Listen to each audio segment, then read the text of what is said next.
I'm here. So, what I'm going to do this evening might surprise you, especially if you saw my video earlier today. I indicated that I would be discontinuing my relationship with YouTube permanently, forever, today, and I couldn't even last the whole day. So, if that tells you what kind of person I am, and if that tells you what kind of person I am, so. Got my chat pulled up. You might have even heard a little double voice there for a second. Well, friends, I'm here. I'm here.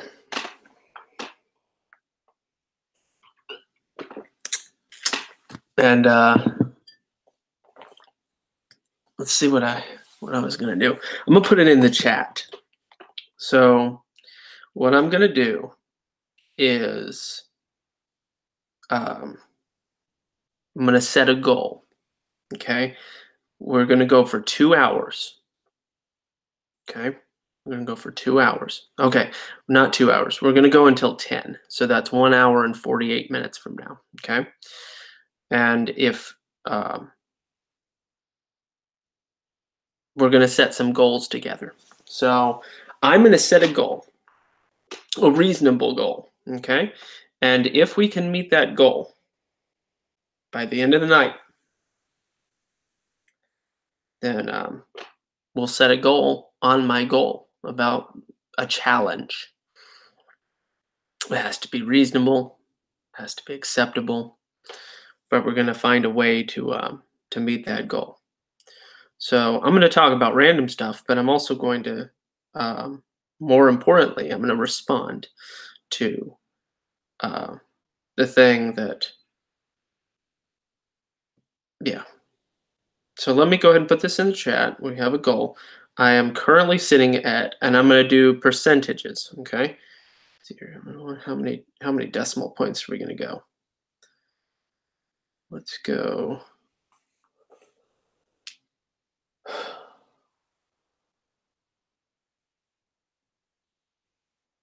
Yeah. So 5 decimal points. Yeah. We are going to start the ticker at 0.00000%. Okay. So for each PayPal penny and up, I will adjust the percentage. And we'll just do this because I was trying to explain to you guys. The only thing that's important to me is money.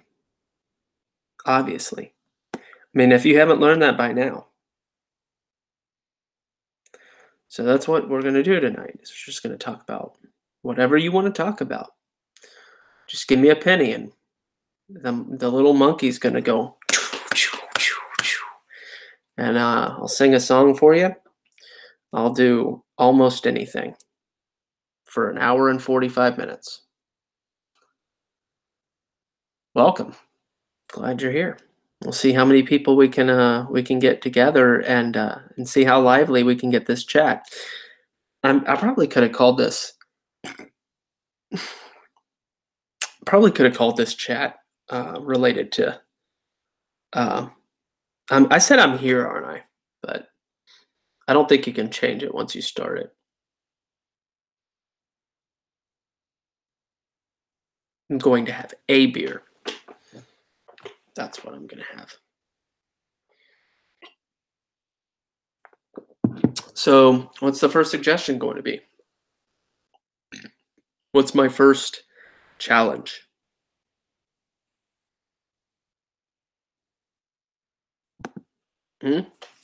What's the first question? What's the first challenge? I'm here, aren't I? Yes, that's what I said. I did say that. Said I'm here, aren't I? Which is kind of in opposition to my video earlier today, right? And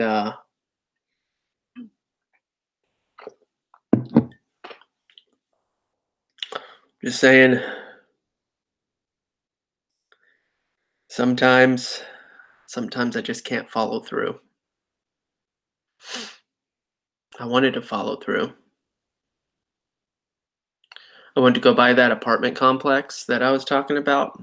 It's like a little community of apartment complexes. And I said, guys, I've got some money, and I want to buy your apartment complex and turn it into a work camp for children. Instead of a daycare, it'd be like a work camp. And I want to go ahead and buy your apartment complex. And they said, sir, this apartment complex isn't for sale. And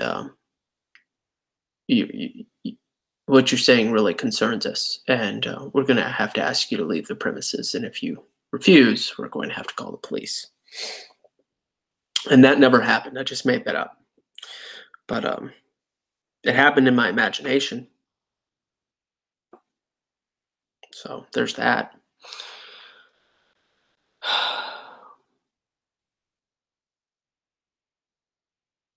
Fisty, you are here. At least you were. So welcome, everybody. I guess I need to give context because there's always going to be new people joining. So I'm going to put it in the chat. There is a financial goal tonight.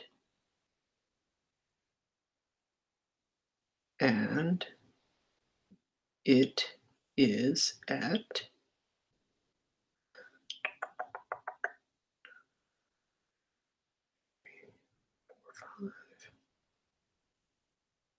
currently. PayPal me a question and watch the number grow.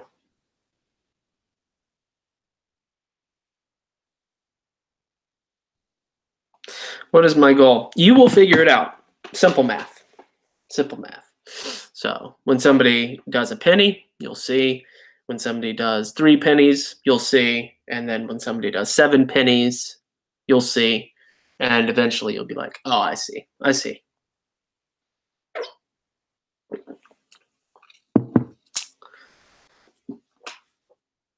So now it's in the chat. There's 7 people here. So we're going to talk. I've heard of Jehoshaphat, but Jehoshaphat, I've literally never heard of a Jehoshaphat. Now, in regards to Jehoshaphat, what book would that be?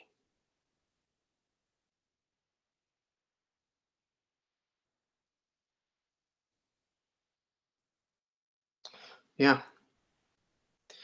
No, my goal is not 345. Much smaller than that. Much smaller than that. I have a big goal that's smaller, much smaller than 345. That's my main goal, but I'm talking about just a tonight goal.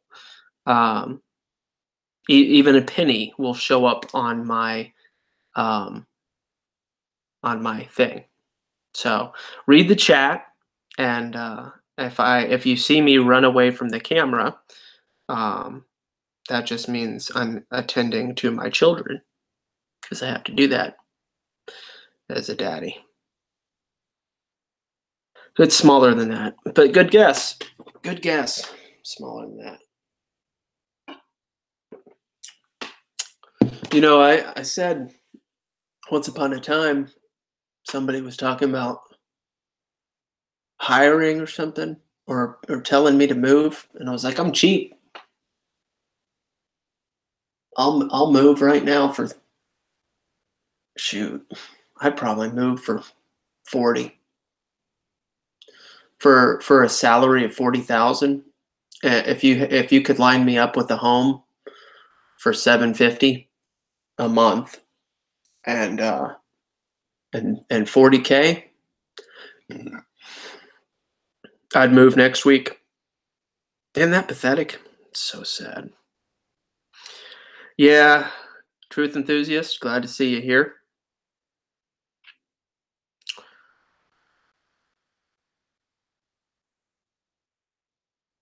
I hear you, Matthew. I hear you. I could have said the same thing back in September, October. There came a time about September after watching Owen, and I said, you know what? I'm as poor as anyone I've ever known, and I've known some poor people, disability, all that stuff. And I still wanted to give Owen $1, and I still do. And it sounds like nothing, but it's enough to let him have my email address and acknowledge the fact that uh, I care about what he's doing. And as a result, I have a tiny little expectation that um, he'll recognize my name, and that when I send him messages of love and encouragement, and even a little itsy bit of admonition, that he might be receiving of it. I don't know. I don't know if he is or not. But yeah, Matthew. I get that. There came a time where I was just like, he's doing a good thing, and I mean, it's small, but I also did I just recently had to discontinue. Unfortunately, I had to discontinue my. So actually, let me encourage any of you to pick it up, because I love those guys. It's a great organization. But we had to discontinue our support of God, what's it called? What is it called? Help my memory, Jesus.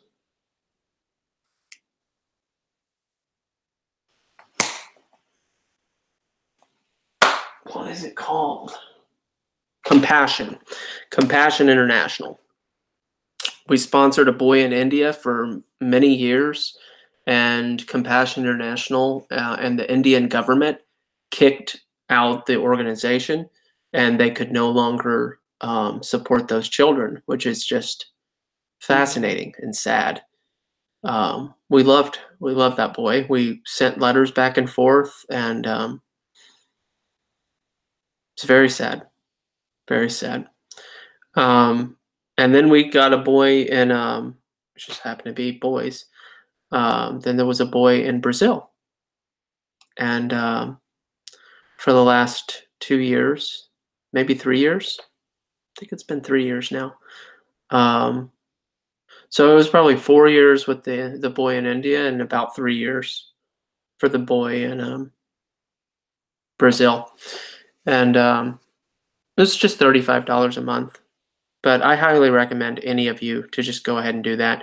They'll give you a little postcard, the picture, but the boy or whoever it is, it could be a little girl, they'll write you a letter, and you can write them back, and there's a translator. They'll do all the translation for you.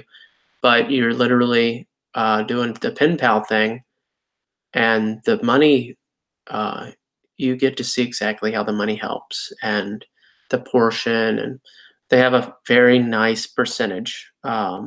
The way that Compassion International works. Same thing with Samaritan's Purse. Samaritan's Purse operates on a guaranteed maximum of, I believe it's 11% administrative. So 89%, at least 89% of all donated money to Samaritan's Purse, just as an example, goes exclusively to ministry, not to paychecks, not to lights, not to salaries, not to anything. 89% goes to helping others. And those are the kinds of organizations I like to support when I can. But you have to focus on providing for your family first. My wife and I are literally trying to seek out an alternative to survive because we're on a sinking ship. Wow, Aaron. I'll try not to say names. I'll definitely not say last names. That one just slipped. You can make fun of me or admonish, uh, or chastise me or whatever you want if I violate you. But thank you, very generous. Um, Seriously, and in fact, anybody that sends anything. I know I've said in the past, if you send $1, I'm not going to tell you how generous you are. Um, and I kind of take that back sincerely, because um, guys, it takes effort and time, and obviously, even a penny is a penny. And so, thank you. So, so now I need to update. Now I need to update. Truth enthusiast. You're funny for asking that question, truth enthusiast. I'm just gonna laugh at you for asking that question. Is that okay? Can I laugh at you for asking that question? Um, but yeah, I wasn't expecting such an incredibly generous. Um,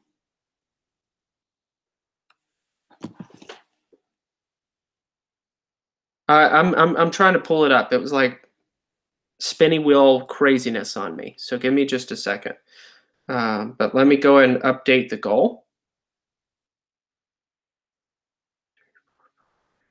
and we'll get to more. I don't even know what I was just talking about. Um, so this is just tonight's goal. If we exceed the goal, guys, that'd be insane. Um, but I'll tell you why this is my goal. Oh yeah, maybe that's what I was actually talking about. Um, so let me try and pull it up. It means I missed your comments there briefly. Update my app. Are you kidding me? What kind of person do you think I am? Think I update regularly? I had to redo the Wi-Fi setting on my phone. I redid the network settings or whatever to see if I could clean up my phone. And ever since, I haven't typed in my Wi-Fi password at all. Um, so it's just been running off of mobile. So there's certain apps that I can't even update because it's not on Wi-Fi yet. So it is what it is. It's not a big deal. But I'm updating my PayPal app so that I can read this message, if there is a message, and if there isn't, thank you. And that's the thing. You know who you are. I'll try not to say any more names. So, I mean, unless you're just really seeking the attention, in which case I'll um I'll oblige. If you want your name said, then say so. If you want your name said, then say so. Oh, I really got my. I gotta fix that in the chat. Pardon me. I was super incorrect. Um, I was super incorrect on the percentage. So give me a minute and I'll update. I messed that percentage up hardcore. He like, dang, bruh. Sorry, let me update the chat. Let me go back here. Um, that's what I mean. Here, boom. That's what I meant to say. I didn't carry the decimal point. So there is I was talking about charities. Thanks for the reminder. Um, the state of being a chair. Uh, I get that. And as an autist, okay, on the autist spectrum, as a man who is on the, as a cisgender, so as a man that is on the autist spectrum, I'm going to show you guys a picture that I drew. I want you all to see it. Um, But yeah, I love puns. I love puns. So I'm gonna get to the question. I absolutely will. I will get to the question, and it's a good question. Aha! Give me a minute. Oh, okay. Doyle bear. Doyle bear. Whoa, whoa, what happened? Where'd the old one go? Come on, where'd he go? Where'd he go? Ugh. How do I? I'm trying to do this from my phone, obviously. Welcome to your new PayPal Cash Plus. Yeah, what? It'll show up right here.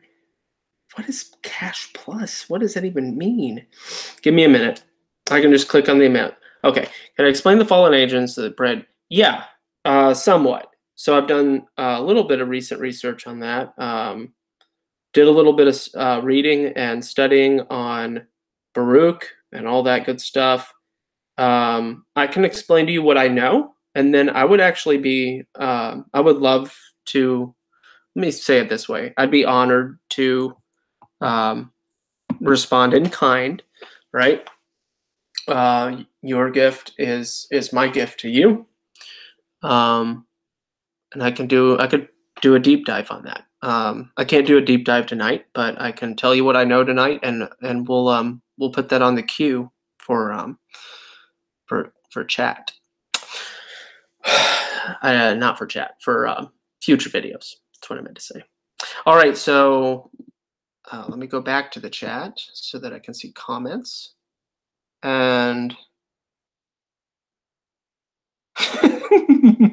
Larry King, I hear you, man. It was a funny idea, but let me get this question first, and then I'm gonna respond to comments. Okay, so fallen angels and who they were and all that stuff. There are uh, there are different ideas. First and foremost, there are different ideas. And when I say there are different ideas, let me explain what I mean. There are different valid ideas about who they could have been and theories, right? Hypotheses about who they could have been and what it means and any and all of that. And why is it that they are before the flood and also show up after the flood, and theories about that. So let's go on some of those ideas. Uh, actual. So here's one idea: actual angels that had actual relations with actual women.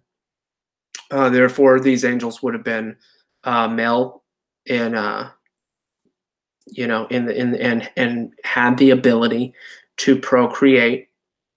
Now, that's a fascinating idea because it calls into question. So it's not creation, though, in my definition of the way that I describe creation. So I believe that you can't call it creation if it's just manipulation of what already exists, because God's the one that stitches together, and God's the one that expounds, and God's the one that um, basically knits the DNA, right? So obviously we're not participating in that. We just facilitate the process by coming together. But the question of an angel having the material within themselves to join with a woman and then be able to produce a baby, I wouldn't say it necessarily implies that that was meant to be per se, but it begs some questions. It does beg some questions. It makes you question, well, what does that mean? Does that mean that angels procreate? Does that mean, what does that mean? What does it mean? What does it mean? So then there's also, here's some hypotheses, okay? Here's some hypotheses. Demon possession. That's a hypothesis, that the whole Nephilim thing had to do with demon possession. And as a result of that possession, it influenced even their genetics. And that's why they grew to be so large and that sort of thing. Um, I don't know about that one. That seems a little bit too much of a naturalistic explanation. I don't think that it's necessary to naturalize the Bible. It's a sanitization process that I'm not comfortable with. I'm not saying that that's wrong. I'm just saying I don't think that we need to try to naturally explain everything because there are supernatural events all throughout the Bible, and it's okay to be comfortable with uncomfortable topics. Things that seem to not make sense. It just means you lack perspective. Do you guys like how all this time I haven't corrected and put my Indian back?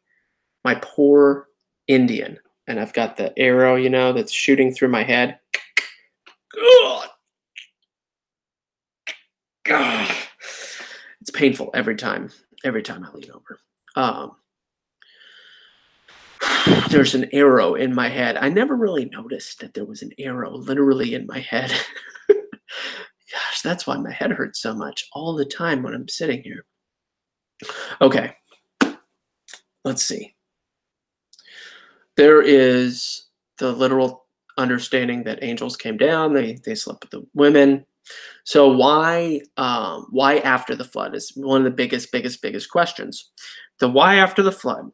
So one possibility is that the Nephilim somehow survived. That's a hypothesis or theory. It's untestable, so it has to be a hypothesis. We can't test it, so it's always going to remain as a hypothesis. You can kind of test it against scripture, though. So maybe in that case, it could be a theory. Okay, so consider that, though. Test it against scripture, and it doesn't really add up. It doesn't really add up. I'm not at all a believer in a localized flood. I think that is a gross underestimation of the scope of God's judgment. I hope I said that in a clear enough kind of way. Hoping that made sense to you guys. So then, well, then how'd they get there? Why does the Bible talk about Nephilim after the flood? Well, maybe they never stopped. See, the angels wouldn't have been affected by the flood. So maybe they just came back. Okay, so that's possible. That is possible. It's rational. It's rational. Because you can't teach from what the Bible doesn't say, but that doesn't mean you can't have a hypothesis that it could be the case, right? Just like canopy theory.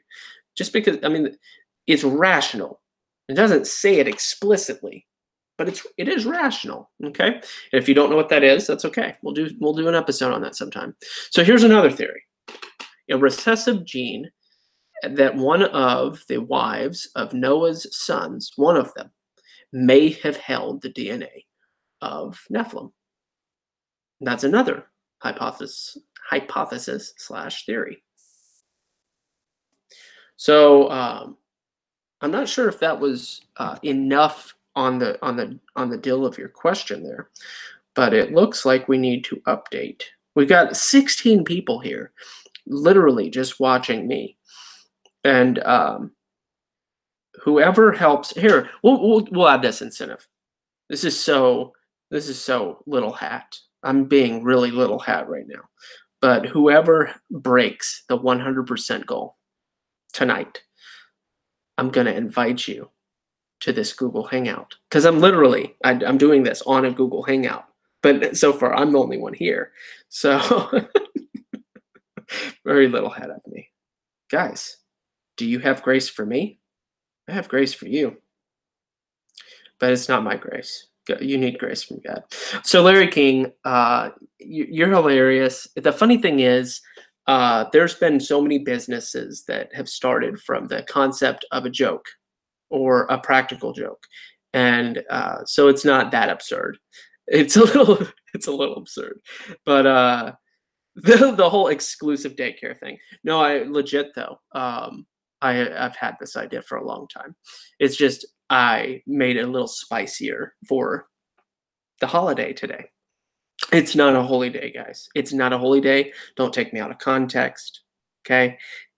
It's whatever you want to call it. Maybe we could do a whole thing on the history of April Fool's Day.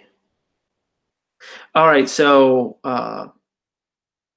no, you can look at my very first video on this channel. It's called Sanctorum Electus, and my wife and I started a nonprofit in North Carolina, and it's the sort of thing. I don't think it requires annual. I mean, it might still exist. I don't know if it requires annual um, re-upping.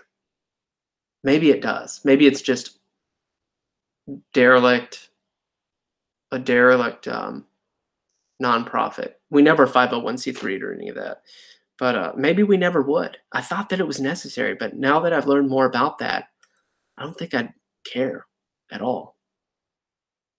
But we started that, and we're seeking support, and it just nobody cared. I made that video, that Sanctorum Electus video. If you watch it, it's the oldest video on my channel. You just go, instead of newest video filter, go to oldest video. You click the Sanctorum Electus video. Now, I made that, and I do have a little bit of skills, just a little bit. It took me about, I probably put in about 30 to 50 hours, 30 to 60 hours, somewhere in that neighborhood, making that video. I think it took about 2 weeks, while I was also working 60 hours a week. So only fallen angels can procreate. That's my thought on it anyway. Jeffrey Stevens. Yeah, maybe. So that's not a bad idea. Not a bad idea at all. But why that is the fascinating question. I mean, it does beg the question. God made them to be able to do that. Because God has to be the one that gives power to do that sort of thing. That power would not come from Lucifer or Satan. Called sons of God, face palmer. Yes, but you have to look at it in the original language and context. Don't misunderstand the phrase "sons of God." Don't. Yeah, Goliath possibly could have been Nephilim. Um,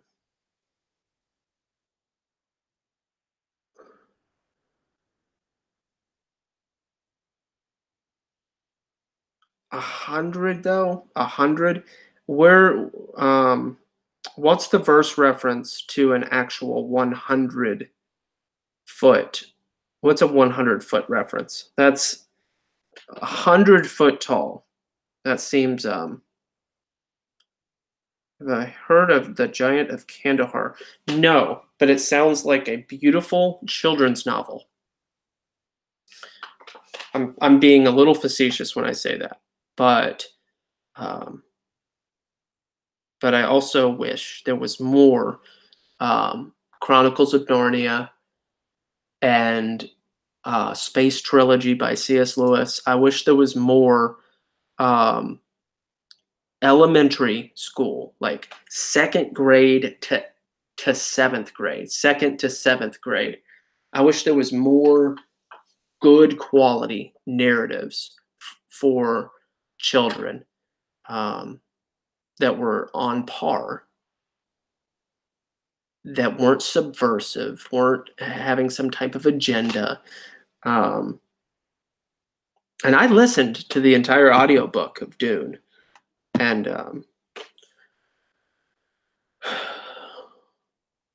it was,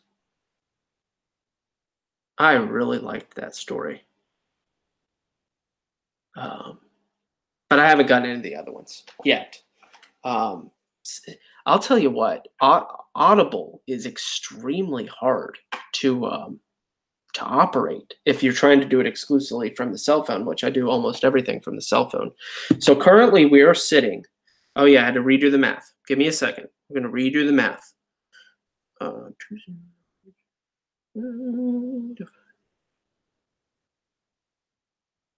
All right, going to redo the math. All right. Coming back. Coming back. Well,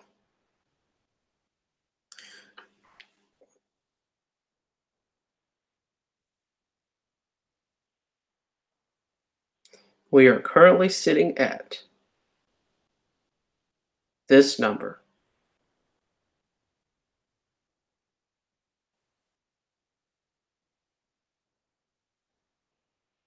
Right here.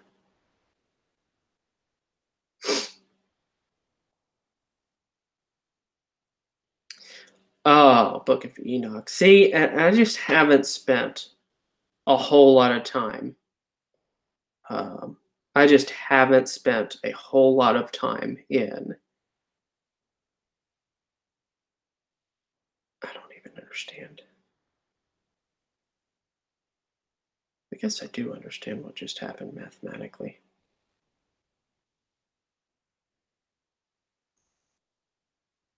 I'm kind of confused. Give me a second. I've got to do my math here.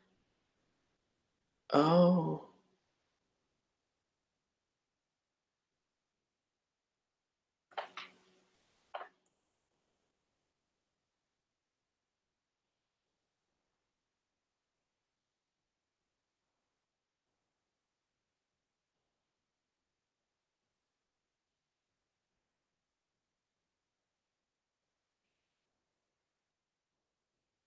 Oh yeah, that is how that would work. Amazing.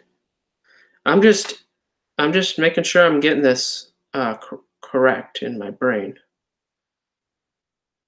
Math is tricky sometimes. One came down at the same place Christ was transfigured. Skeptical partisan. Interesting idea. Where's your source? Somebody's going to bed. Oh, send you the highlights. Yep.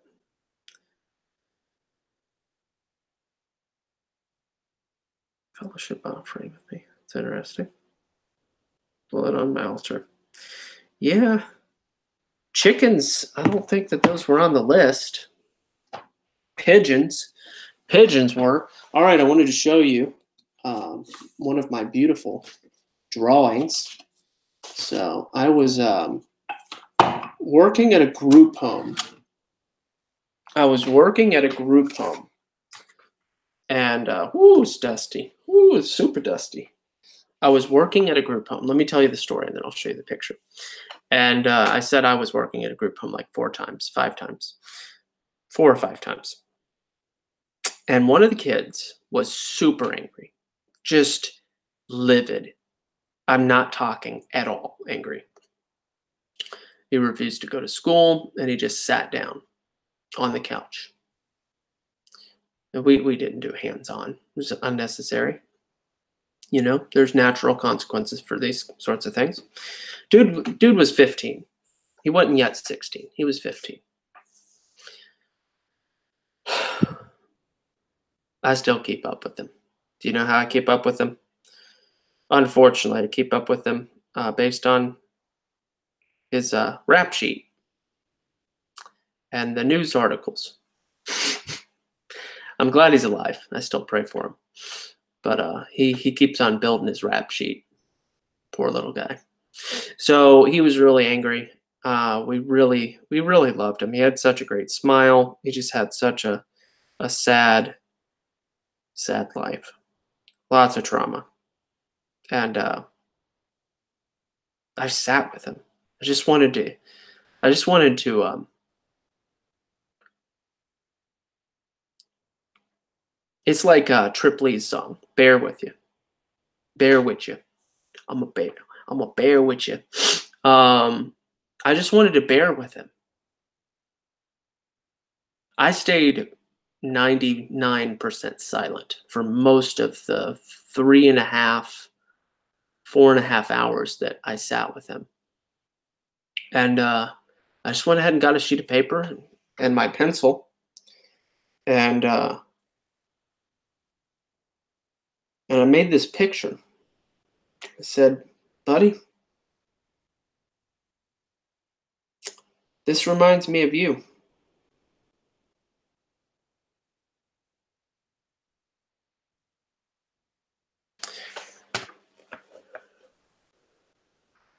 Get the glare out.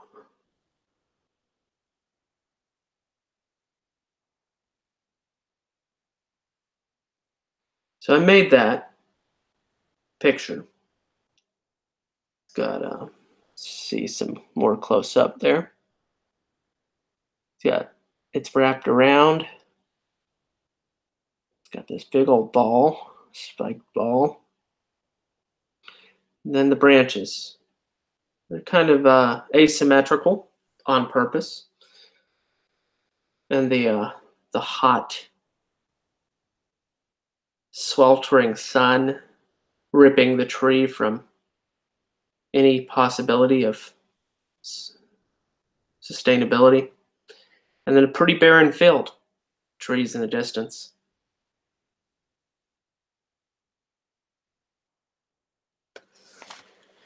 So that's what I made him.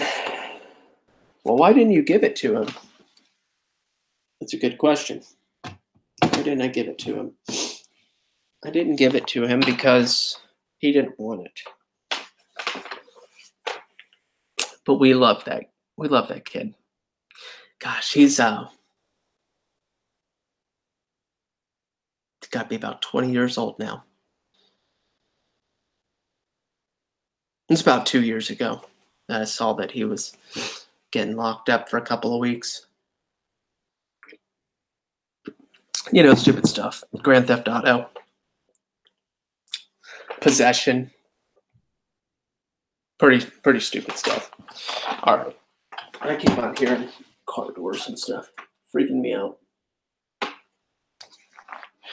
Make me feel all concerned. All right. Let's see.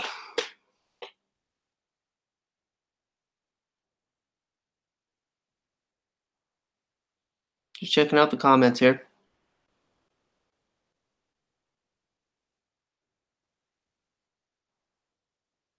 Not very many. We got 15 people here. Just hanging out. It's really cool.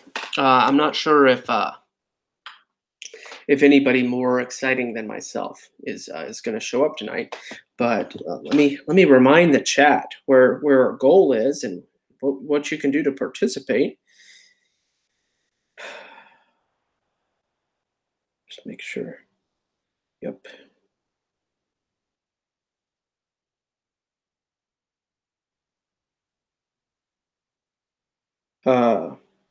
So I've got a goal tonight, and if you help get me to the goal, I'm going to invite you to the call, and then we can have some fun.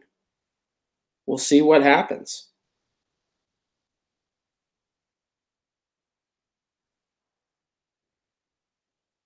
Yeah, my neighbors are not out to get me because I don't grow the green stuff.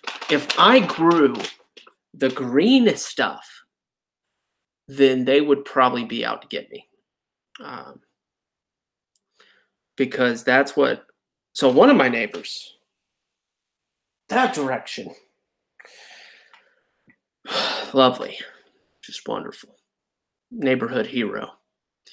Now that direction over there, those are the ones that are to my left when I'm pulling into my driveway, and they love the green stuff. They love sniffing skunks' bottoms. I don't know how they get them to spray. I don't know if they poke their belly or stick something up their stink hole or what, but they love skunks. And when I'm talking about the green stuff, I just assume, for some reason, I don't know why, that when skunks let out their spray of stuff, stinky stuff, that it's green. I don't know what color it is, actually. I just assume that it's green. I don't know. So you're like, well, you're drinking something with a green. Yeah, that's hops, buddy. Hops are in the family of this skunky thing. Maybe it is. No, I had that. I had that one kind. Am I talking about dogs? No, I'm not talking about dogs. I'm talking about people that love to sniff and suck skunk. My neighbors love to suck on skunk. They take the skunk, they lift its tail up. I don't know where the stink comes out of. Does it come near the pee hole or the belly or I don't know. I don't know where the stink comes out of. They lift their tail up though, right? I don't know much about skunks, but my neighbors that they'll just sit in their car for hours with the car running. Their BMW, their Mercedes, they've got all these fancy cars. I've talked about it before. They drop cash on the regular. It's blown across my yard. I had 20 and a 50 roll across my yard one day. I was like, "Hey, bud, found this. Thought it was probably yours." And he's like, "Good looking out, man." I was like, "Yeah, man. I didn't feel right just keeping it, even though I need money, you know." But I knew that if I had lost it, that it was the right thing to do. He was like, "No, man, here." I was like, "No, it's all good. I didn't mean to say it like that. Y'all have a good one."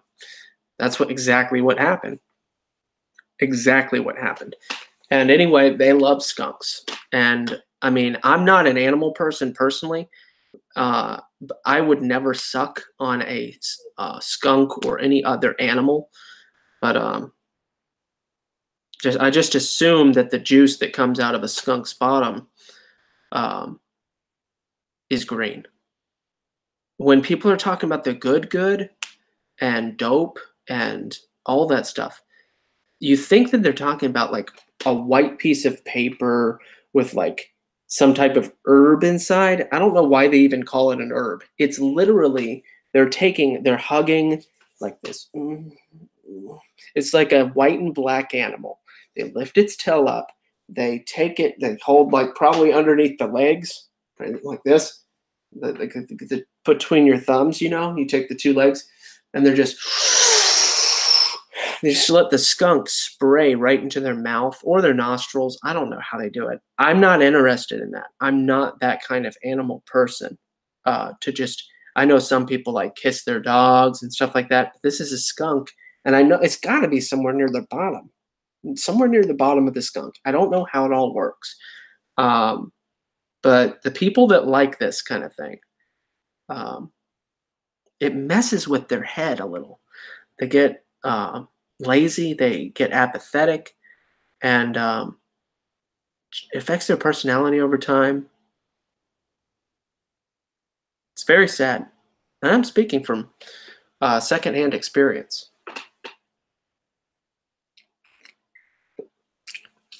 So let's move on. Dude, Pepe Le Pew is one of the my wife and I both love Pepe Le Pew. Pepe Le Pew is one of the most inappropriate cartoons ever made. One of the, not the, but one of the most inappropriate. Uh, Hilarious, just so socially, especially based on today's standards. Are you kidding me? Okay, so intoxicating masculinity. When people are talking about this thing called weed, you think it's like this 5 or 6 or 7 leafed plant that they're like drying and rolling together and smoking. Yeah, it's all a psyop. They're actually taking skunks, flipping them around, not the head end, but the butt end. They're taking a skunk, they're lifting the tail, like draping it over the top of their head, draping the skunk's tail, and they're just sucking the bottom of a skunk. That's all that's happening. All right, what we have here is more math for me. This is good. Love math. I'm gonna do math. This is excellent. All right, so we are going to go here. I might be really impressed when somebody figures it out because it's deductive reasoning. Uh, you'll be able to figure out if you donate. You'll be able to figure it out. It's pretty cool. If you're good at math, I mean, I would be able to figure it out. It's all good though.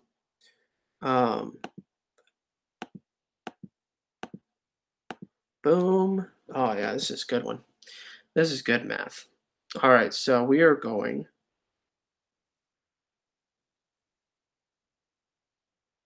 Yeah, random Randy. I know. I know. I'm convoluted. I'm a really convoluted guy. I'm not I'm not gonna not say that I'm a very convoluted. I get it. 6, 6.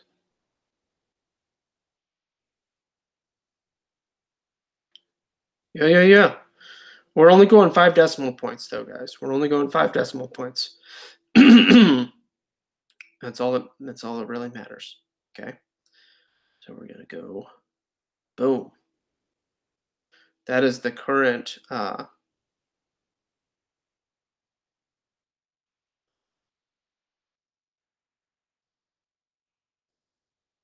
Emery Sanders. Welcome, Emery Sanders.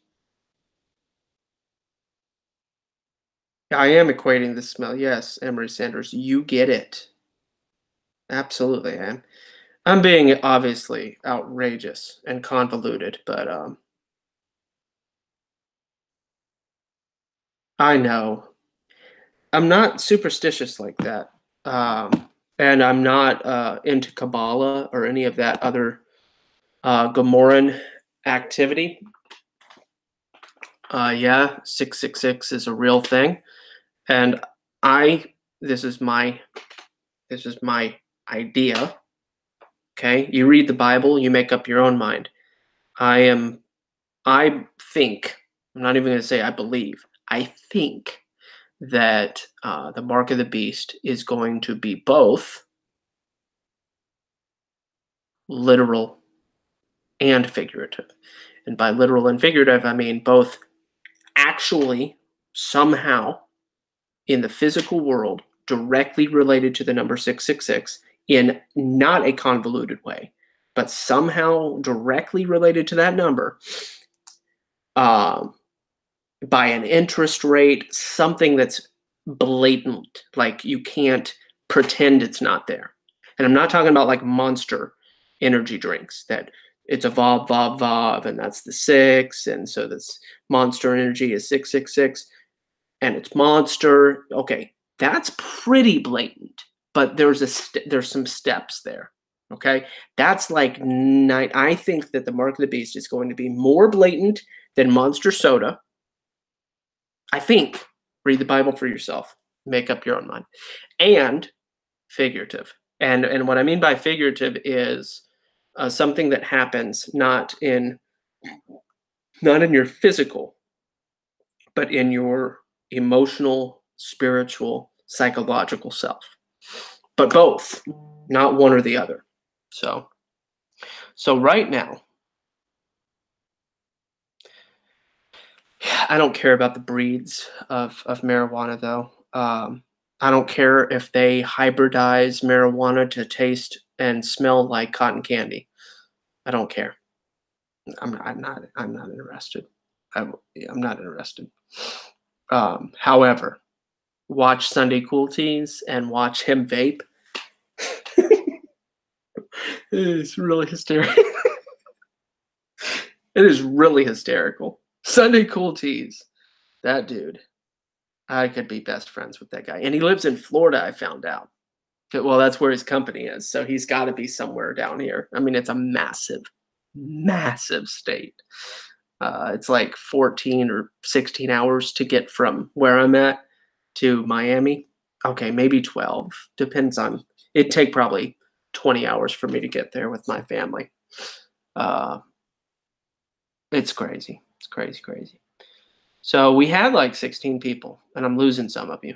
The point is, I need to get to the questions. Let's see if there was a question associated with this adjustment to the goal tonight. Thank you for your contribution. Is that your only comment? I totally feel you on wanting to make things even. So let's talk about that.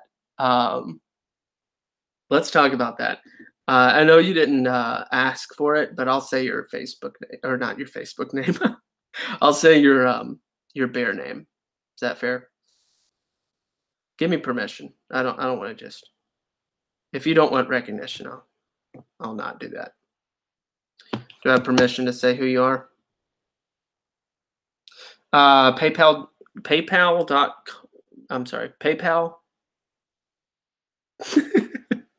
PayPal.me slash PayPal.me/DevinJump DevinJump. You could say it was me. Yeah. So it's Face Palmer. And so let's talk about that, Face Palmer. You bring up an excellent topic and idea, even though you didn't necessarily mean to. When I go to restaurants, I always round my bill. So I'll add you have a 12-cent tip.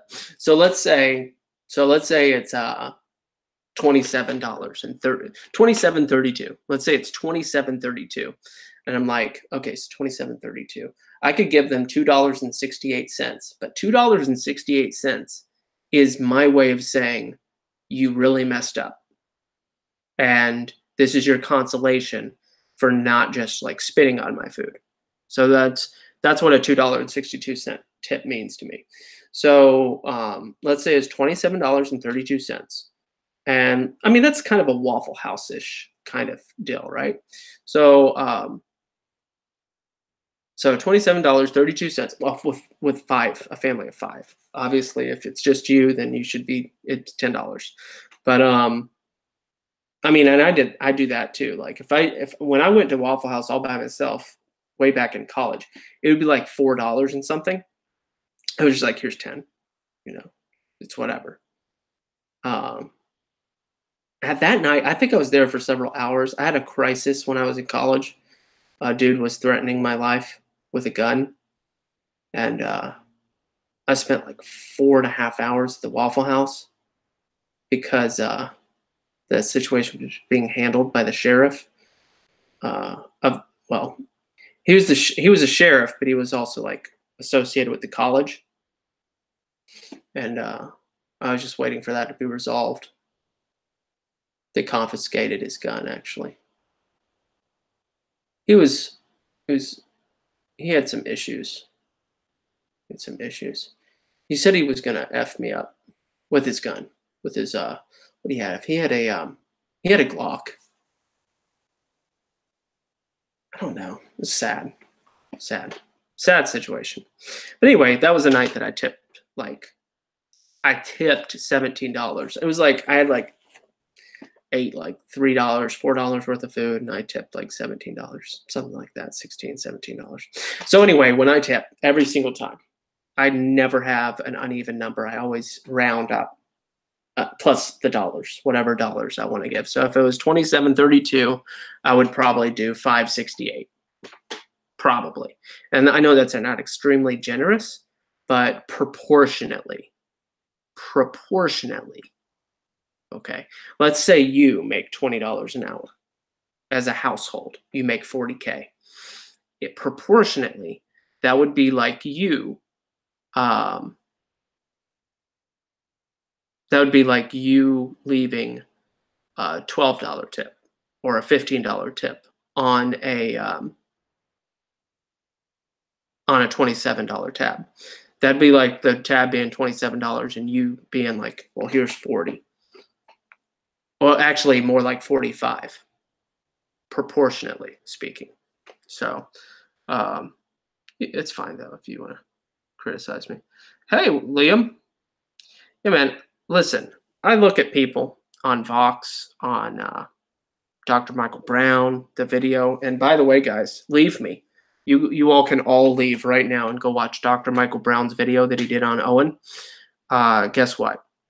The poor guy doesn't get it. And I had no idea that he was I asked my wife. She's talked about thank you very much, by the way. My wife has talked about Dr. Michael Brown. I've watched his stuff. Dude has had some really good material through the years. So I'm not like saying I'm not calling him names at all. Okay? I'm trying to be intellectually consistent here anyway.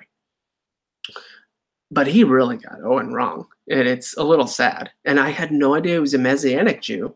No idea. All these years, I've watched tons of his stuff. Had no It just never occurred to me, never, even if he had mentioned it, I just never thought of it at all.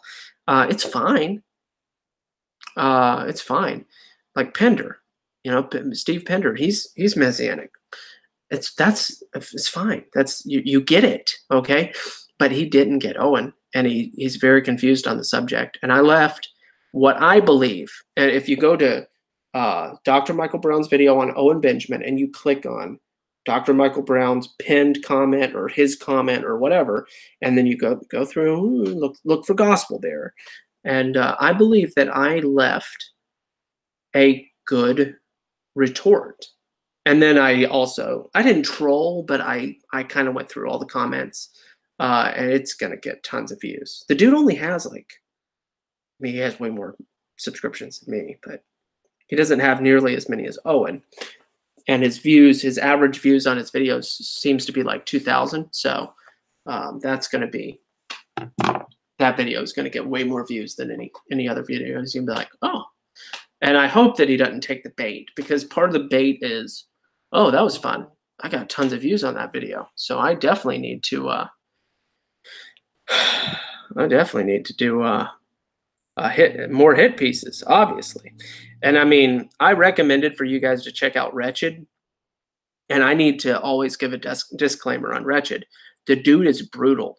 You think Owen is brutal? When you're talking about a Christian that is brutal towards other Christians, it's almost to a scary level. And like, bruh, have a little bit of grace and patience and pray for these people. Like, dude, we get it, but whoa. Wretched is hardcore. He's hardcore. Watch Wretched, but just recognize that there are some people that criticize his tactics. His tact is a little ungracious. Seriously. He's brutal. So anyway, yeah, Dr. Michael, yeah, I like Pender. I watch some of his videos. He's usually talking about things that I'm not interested in. I'm not going to call him boring, because he's entertaining. He is entertaining. He's fun to listen to, and all that. But he's usually talking about like news stuff. I'm just worn out. I don't watch the news. I don't. I'm interested in some other stuff in life, guys. I've got my narrow focus. I've got my mission, and that's what I want to focus on. So, and you guys, the community. I like building this community. Yeah, a lot of people, Intoxicating Mass, a lot of people think that Wretched goes way too far. I don't disagree. I get it. It's fine. All right, so I need to catch up, guys. We need to update the percentages, okay? You guys are being extremely generous. Thank you so very much.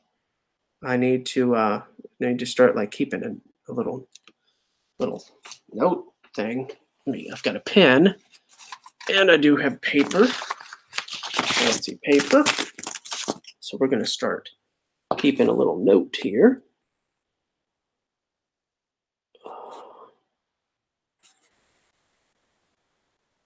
And then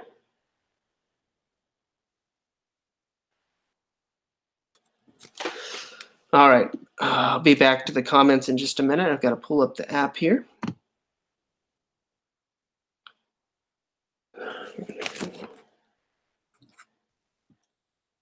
Feel free to chat, guys. Hang out. Crack open one beer. I'm just kidding. Have 3. Don't have 7. Don't have 7, guys. Don't have 7 in 2 hours. You're fooling yourself. You hear me? I hope you hear me. Don't have 7 in 2 hours. You are fooling yourself. I don't care if you're 300 pounds. Don't have 7 in 2 hours. Have 7 in like 6 hours, maybe. I mean, if you can afford it, and you're not taking away from anything else in your life. But like, oh yeah, I did 4 shots, and I had 3 beers, and then I did a funnel, guys. You kidding me right now? Don't kid yourself. Don't lie to yourself. You hear what I'm saying? It's pretty simple, guys. It's pretty simple. Okay. All right. Let's see these comments. See if there's any comments. Whoa!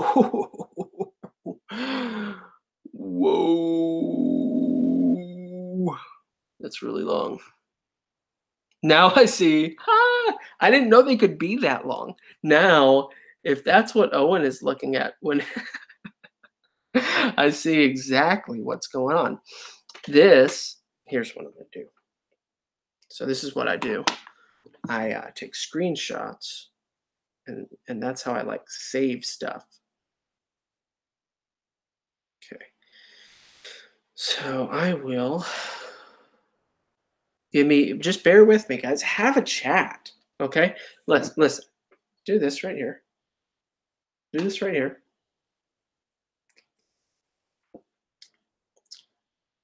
It's tasty. You know, this is a nice IPA.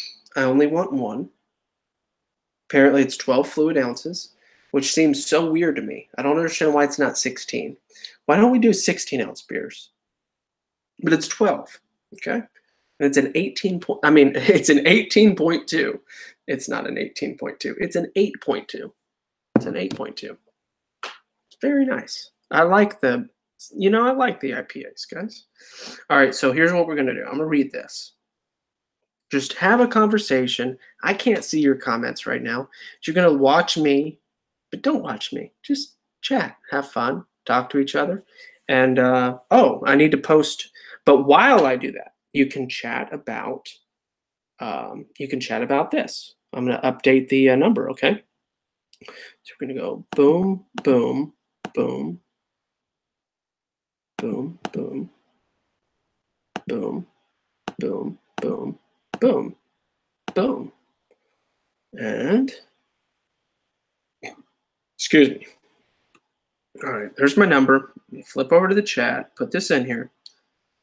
Dum, dum, dum, dum, dum, dum, dum, dum.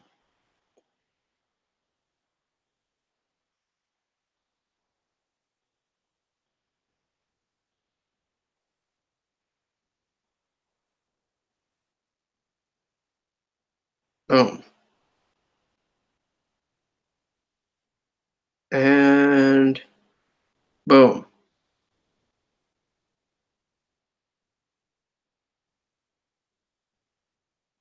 Yeah, don't do anything illegal.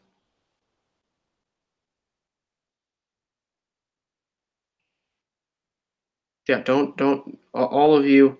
I am not telling anybody. Guys, kombucha. Guys, drink kombucha. Drink ginger ale that makes you want to punch a wall. There are good ginger ales that are brewed with like jalapeno and stuff. And guys, there's some ginger ales that you're like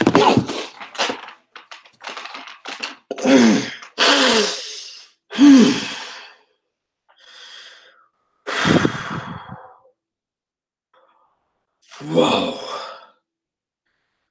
There are some ginger ales that will tickle. Just do a little tickle. Don't pick the sweet nonsense Schweppes and Canada. Don't Don't do that. Don't do that.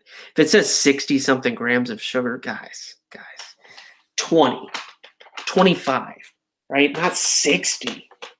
Not 60. Golly, no. There's one specifically that you can get at your normal grocery store that's really good. It's decent, and I forget the name of it, but it says it's specifically usually in the liquor aisle or the wine aisle next to the mixers, and it says the world's best mixer ginger ale, and it's non-alcoholic. It's ginger ale, and it's good. And I just had the other day. First contact ginger ale is alcoholic 6 point something or other. It was garbage. I'd rather drink kombucha. It's just literal garbage. I could say that about a beer. It wasn't a beer. It was ginger ale, spiked ginger ale. It was horrifying. Kombucha is way better. Dude, there's some good kombuchas, and if you're near North Carolina or DC or basically anywhere on the East Coast, you can probably get your hands on Buchi, Buchi. They're like the Coca-Cola of kombucha, and they make really good. They changed their name. They used to be called Barefoot Bucci. Um, I think it's like Sunrise Bucci now or something. They were in DC. I really like those guys. They did a blueberry hops kombucha, non-alcoholic, and oh gosh, blueberry hops. Oh, it was really nice. It was really, really, really nice. I enjoyed it a whole lot. Okay. Thank you for your kind comments. I'm going to read this now. Have a fun conversation. And it's at four paragraphs, four and a half ish. I shouldn't be too long. I'm a slow reader.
Hmm.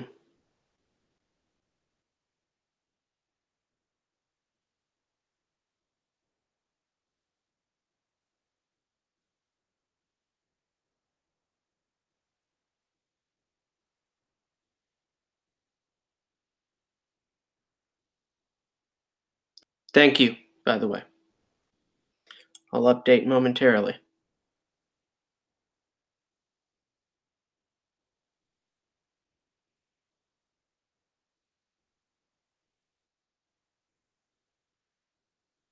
Thank you very much.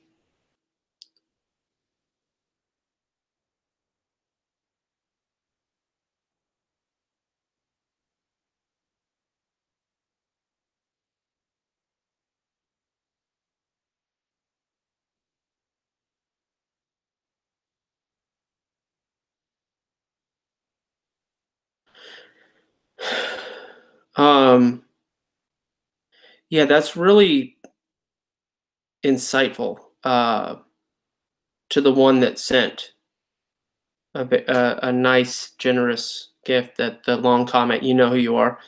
Um, it's about Catholicism, guys, but not just about Catholicism. About some specific historic events, and it's a beautiful connection of events and corroborating details and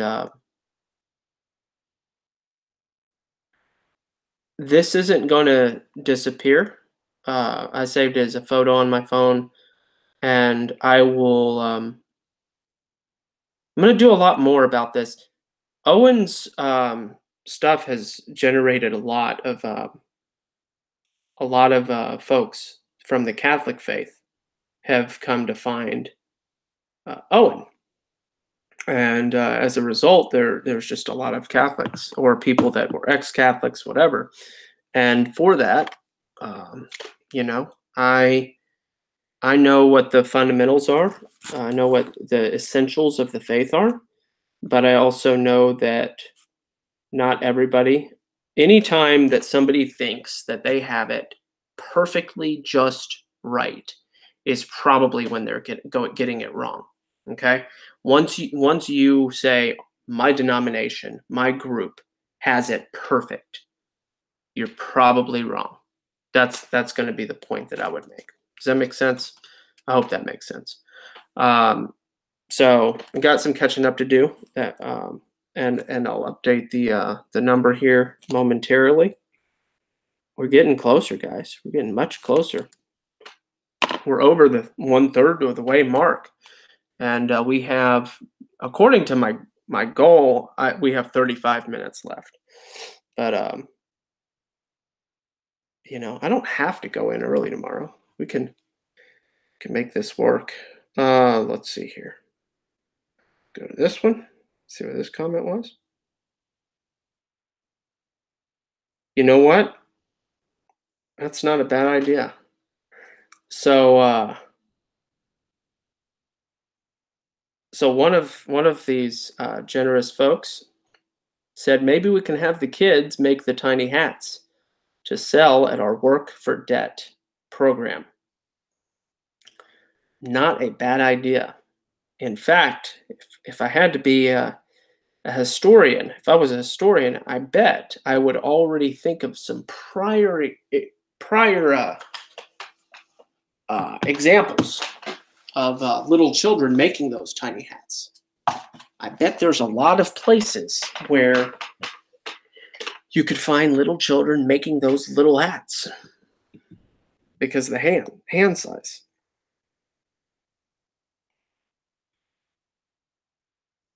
No comment on one of those, but thank you. Thank you very much. I very much appreciate it. No comment on that one. It's perfectly fine. Thank you. Thank you still very much. And let's update the number and let me go back into chat. I haven't seen you guys for a little while.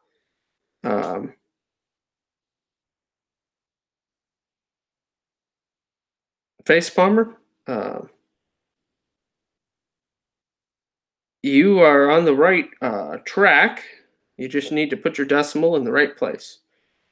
You need to write Devin in Hebrew.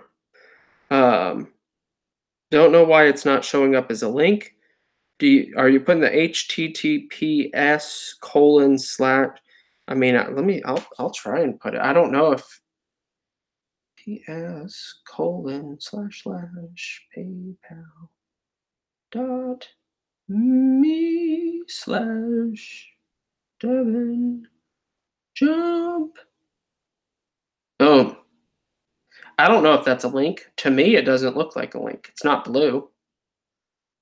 But that's the way. I mean, that's the proper form. So it is what it is. Face Palmer, you're right. You just need to have the. Yeah, I mean, obviously, Face Palmer knows how to do math. Obviously, he knows how to do math. Good job. And I don't mean that facetiously. I know I can be facetious, sarcastic, and all that stuff, but I don't mean it that way at all. Let's do this. Look at that. Oh, interesting. This thing, interesting. It's not perfect. Go figure. A calculator wouldn't be perfect. It's okay. Close enough. There's like this thing has like 7 decimal points. It's close enough. Close enough. Boom, boom. Okay. Let me see.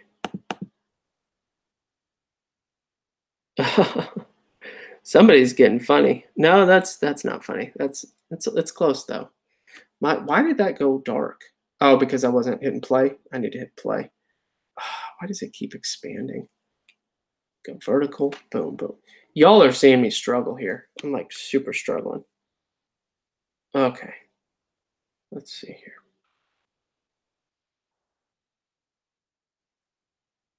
Okay. The Vatican was infiltrated in the 1400s. Infiltrated by who? Warsaw Bear said something a few days ago. I also confirmed my belief in Catholicism. Truth enthusiast. I know. And that's part of the reason I want to talk to him, because he's very emphatic in his beliefs. Very, very emphatic. And that's fine with me. It's not a threat. It's not threatening to me. I know what I believe, and I'm happy to talk to him, and um, it's fine. I mean, I love people, even when I disagree, and I mean, obviously, I'm not perfect. I can come across as apparently ungracious at times, according to certain people that I also respect. I can come across as ungracious. Uh, so it's a good thing. This is my main response to that is God forgive me for any sin, any way I've harmed a brother or sister. And thank God for your grace because He's the one that has way more grace than I do. Thank God for His grace because I'll tell you what, let's do this. Let's make this easy for myself. We're all okay. We're not quite over a third. I was wrong, but we're close. Very close. Very close. Very, very close. Boom, boom, boom. Put that in there. And let's do this. Dun, dun, dun. Dun, dun, dun, dun, dun, dun, dun, dun. Dun, dun, dun, dun, dun, dun, dun. Rounding up to the nearest fifth decimal point. And where's my percentage symbol? There we go. All right, so we've got some interesting link either, but it says leak. Yeah, I mean, maybe live. No, I mean, I don't know. I don't know what that means. You guys get it. You know how to do it. You just open up a little browser and paypal.me/DevinJump. Pretty simple. The other folks are getting it, obviously. So I could tell you more about the goal. It's cool that you guys are interested in Catholicism, though. Do they do a lot right? That's interesting. Do they do a lot right? Well, I mean, repentance is important, and the question is, are they repenting when they're confessing? That begs the question. It's an important question.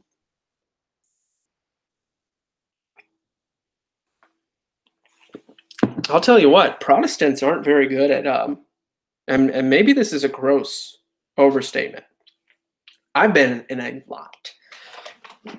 I've been in a lot of different kinds of churches. And when I say a lot, we're talking over 20 denominations. I know there's lots more than that, but to me, that's a lot.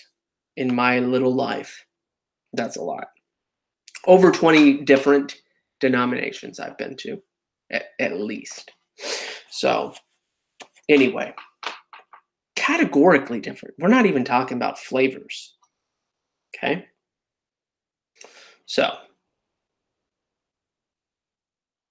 but yeah, Protestants, they talk about repentance and accountability, but acknowledging the sin that you committed and actually saying out loud to God, He's the one you should be speaking to. That's the Holy Spirit is in us. Jesus is our high priest.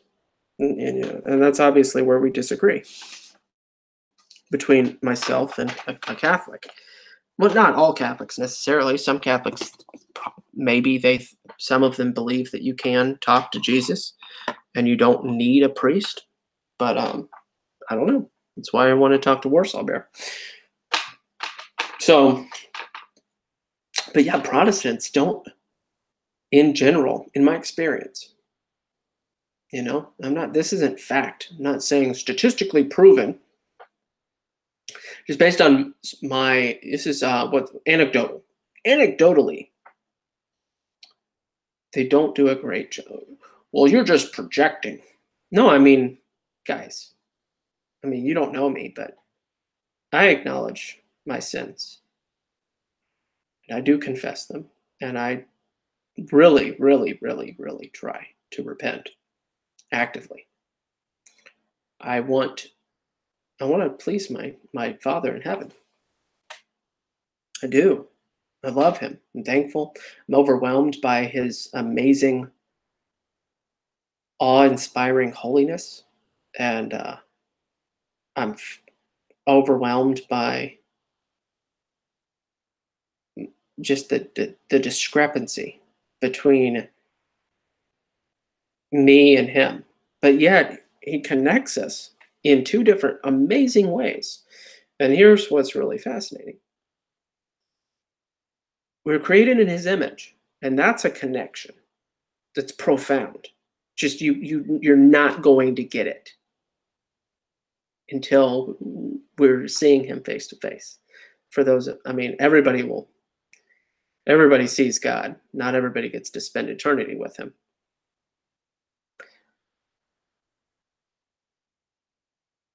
But we're created in his image. So that's a beautiful, amazing, profound, overwhelming link that's special.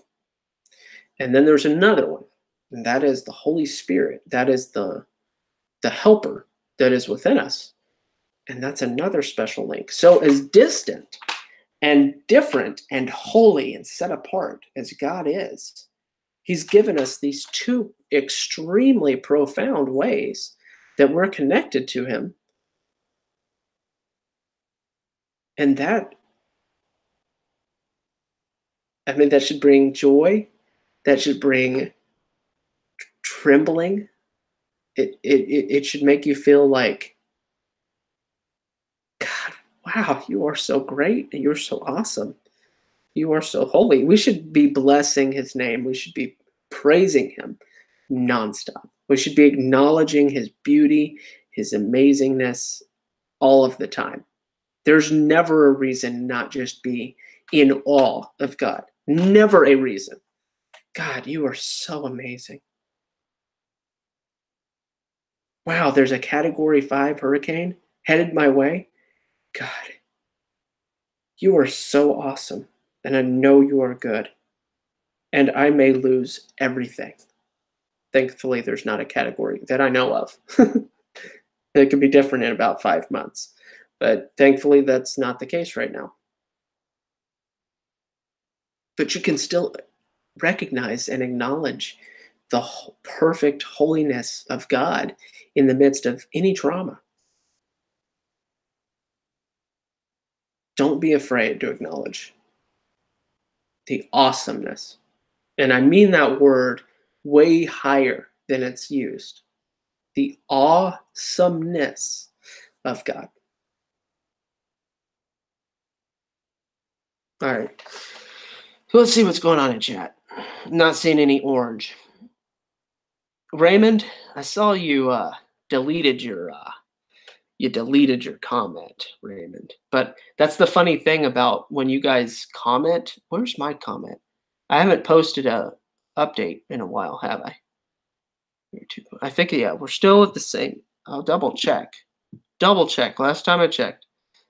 Yeah. So we are at 32.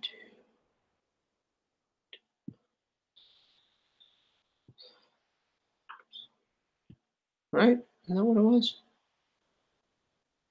Yeah, there was a 0 in there. Boom. Put that in there. All right. Yeah. So that's the funny thing is if you comment and then you delete it, I can still read the first 20 or so words. It's weird. It's weird.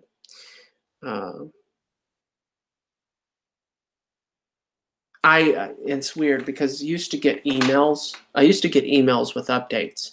So now as a content creator, I never, ever, ever see any replies or any notifications or updates at all related to any comments on another stream.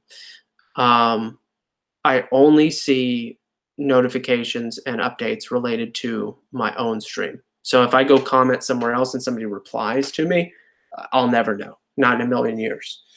I don't know why, but I started using the YouTube Content Creator Studio or something or other YouTube app on my iPhone, and ever since, everything is just different. It's all good. It's fine. Uh, the homeless chain gang. That's a great way to put it. Absolutely believe you can be born again and a Catholic. Yeah, man. Absolutely. Several fundamental differences that wouldn't allow me to become Catholic. Yeah, man. Exactly. I think that it's not the norm though for Catholics to be actually saved, and that should cause some concern in the teaching. What's going on? And that doesn't mean that like in a Protestant church, like a Baptist church or a Presbyterian church or whatever, that like, well, 80% of the people here are saved. I mean, maybe it is 80 in some churches, but in some churches it might only be 20. But I don't know that there are Catholic churches that have over 50% of people that uh, are saved. I don't. I mean, maybe there are. I mean, that's obviously a pretty serious accusation, but I don't know. I don't know. I don't know. But I'm willing to talk about it. I mean, I've actually. It's the weird thing is I went to all these different churches. I never went to a Catholic church, but I did go to a Greek Orthodox church, and I was like, yeah, it's kind of like two birds with one stone. They're very different, though, from what I understand. Um, the Greek Orthodox Church lasted about 3.5 hours. Just a tad shorter than some of the good old black churches that I've been to. Um, which there's some stuff that, for lack of a better word, that white churches are just not getting that a lot of the black churches do. What do you mean by black church? I'm laughing because one of my daughters said, "I want to go to that black church." And we were like, "That black church?" She's like, "Yeah, the one the building is black." It was one of the churches we visited, and the walls were painted black or something on the inside, and we were like, "Okay, oh, okay." It was interesting. It was funny. If you knew the background um, of me and my family, uh, you would understand a little bit better context. But the group home that we worked in, the guy I was talking about earlier, that I showed you the picture that I drew, um, the boarding school that I was at in Washington D.C. We were the only uh, white kids, white people in our home. Um, we were one family of so out of like 80 staff, my wife and I were, what kind of ratio was it? It was like a 1 to 8 ratio. No, it was higher than that. 1 to 10. 1 to 10 ratio. It's a 1 to 10 ratio. There was a lot of tension, racial tension up in DC. It's fine. It was fine because we had, love in our heart. All right, so I posted the update, the 32%. That's what we're at right now. If we don't make it, it's fine. You guys have been extremely generous. I'm thankful. I'm going to explain better of what this goal has anything to do with, and maybe that will make more sense. Do you think that modern Christians like the righteous anger and proactivity that Jesus had when he ran people out of the temple? Emery Sanders, good question. You didn't have to pay me a penny for that. Nobody has to pay me anything. You guys that are being generous, you're being generous out of the love of your heart, and I'm thankful for it. But Emery Sanders, let me tell you, that was a righteous event. When Jesus did that, it came from a place of righteousness, and it wasn't because they were trying to make money. It was because of what they were doing to a holy place. The reason he ran them out and what he did, even using a crafted weapon, okay, was a result of folks trying to it was blasphemy is not even the right word. I mean, it was blasphemous what they were doing, but they were doing a type of trickery that they were robbing from God, so to speak. Let me explain. If you've ever seen, and this is a goofy example, but I'm gonna give the example. If you've seen Summer Vacation with Chevy Chase, it's okay if you haven't. I'll explain the situation. Chevy Chase, funny guy, funny movie, whatever. I don't endorse the movie, but you need to understand the situation. You're driving cross country. It's a long trip. You're with your family, okay? You got limited funds. This is not a holy experience. I'm just trying to give you an example to link, okay? We'll put it all together.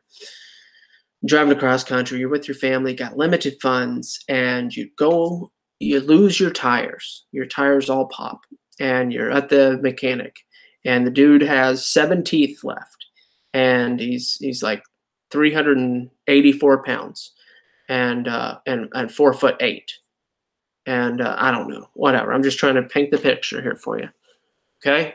And he's wearing a wife beater, much like this one. You get the point? You better not. It's called an athletic shirt, you fool. Don't call me names. So he's a mechanic. Got his shirt on. He's chewing tobacco. Got a stick out of his mouth. Like, so how much is this going to be? How much you got? The 4 tires, though. How much is that going to be? Boy, I said, how much you got?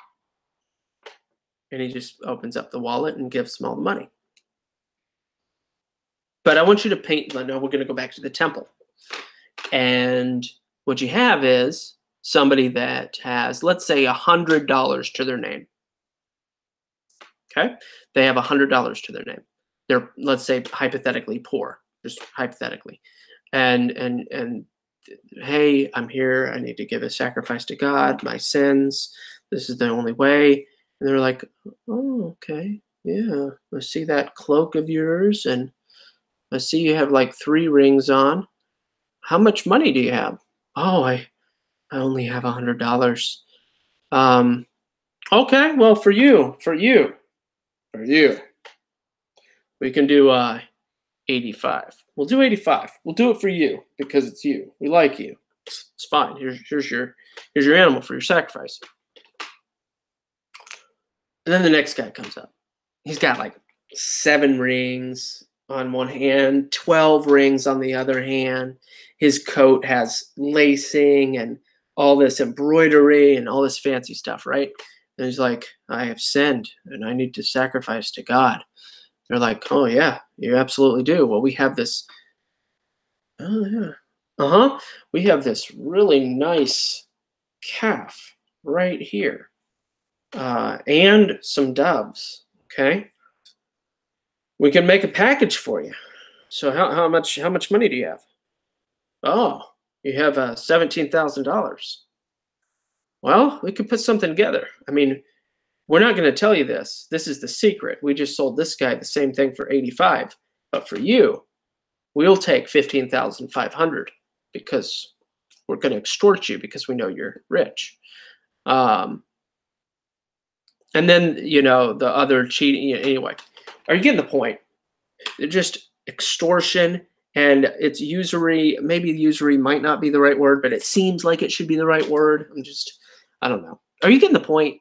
So in regards to Jesus coming in there hot and bothered, obviously everything he did was righteous and good and holy.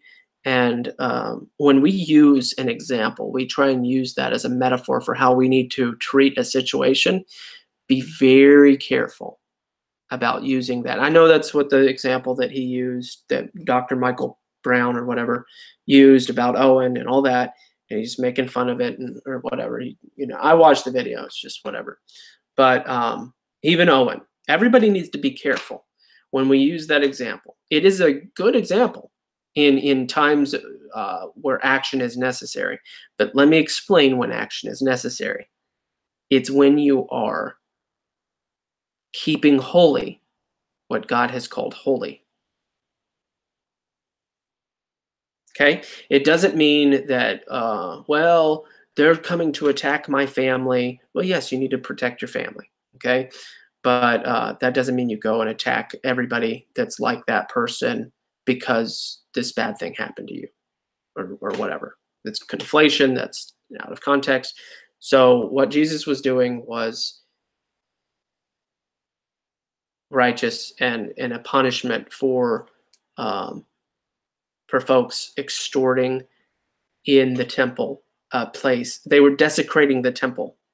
Okay, and yes, there's metaphorical meaning to that, but just just try to stay within context. That's my point. So that was a big tangent. I hope that was still beneficial for you all. Um,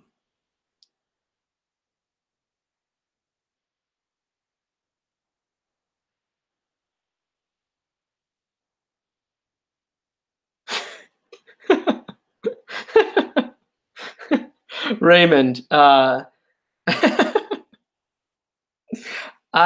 really appreciate what you said. I think it's hilarious, and you, um, I Raymond, you get it. I'm thankful for you being here, buddy.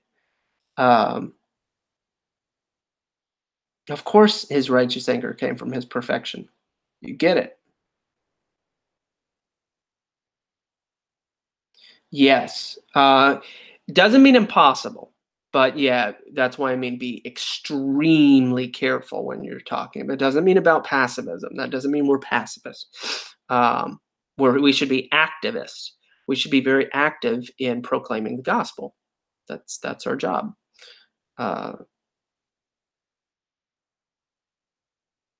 Remember, the duty of man is to fear God and keep His commandments. Get up. You don't need. I think it was anger that people. Yeah, man. That's so you if Emery, if you're still here, you heard me get to that point. Um, Metanoia. Yeah, I don't remember that word, but yeah, I don't remember that word, but you could be right. We'll look it up. You don't prepare the eye of the storm. That seems deep. You don't prepare the eye of the storm, but I don't know what you mean. Uh,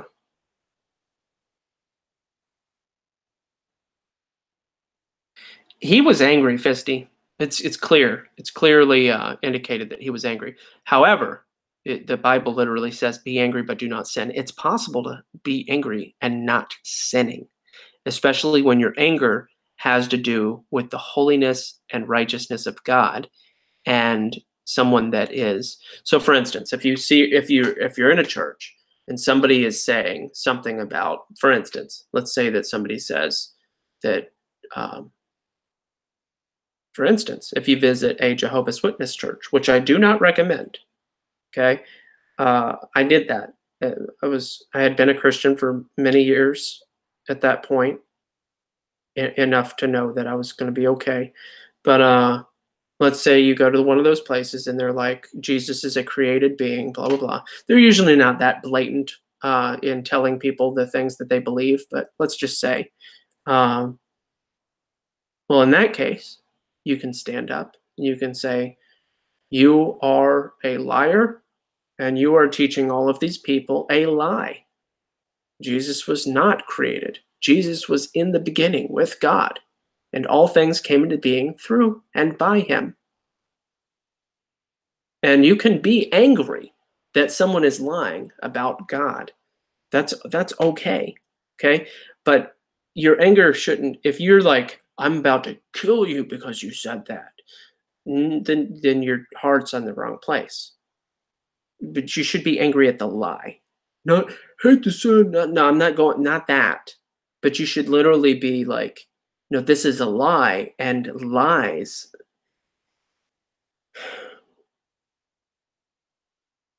I hope I'm conveying this right. I hope you're getting what I'm saying. It's the lie should be offensive, not because of the person, but because you know who God is and you know what the truth is. And the lie is like, well, no, no, this lie is absurdly incorrect. And this, I'm not going to stand for this lie being told to all these people. And your anger isn't directed at the person that spoke the lie. Your anger is directed at the lie and the liar. Y'all know who the liar is. I hope you know who the liar is. Um, you burned me bad. Um,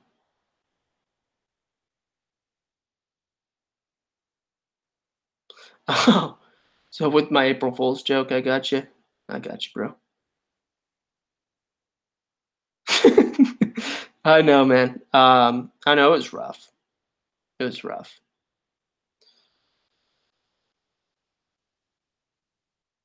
And Friday night was a hard night to come back from, guys. I really did pray about it. I talked to some of the people that I love and respect, and especially my wife. Prayed about it. And guys, I'm gonna keep on doing what I'm doing,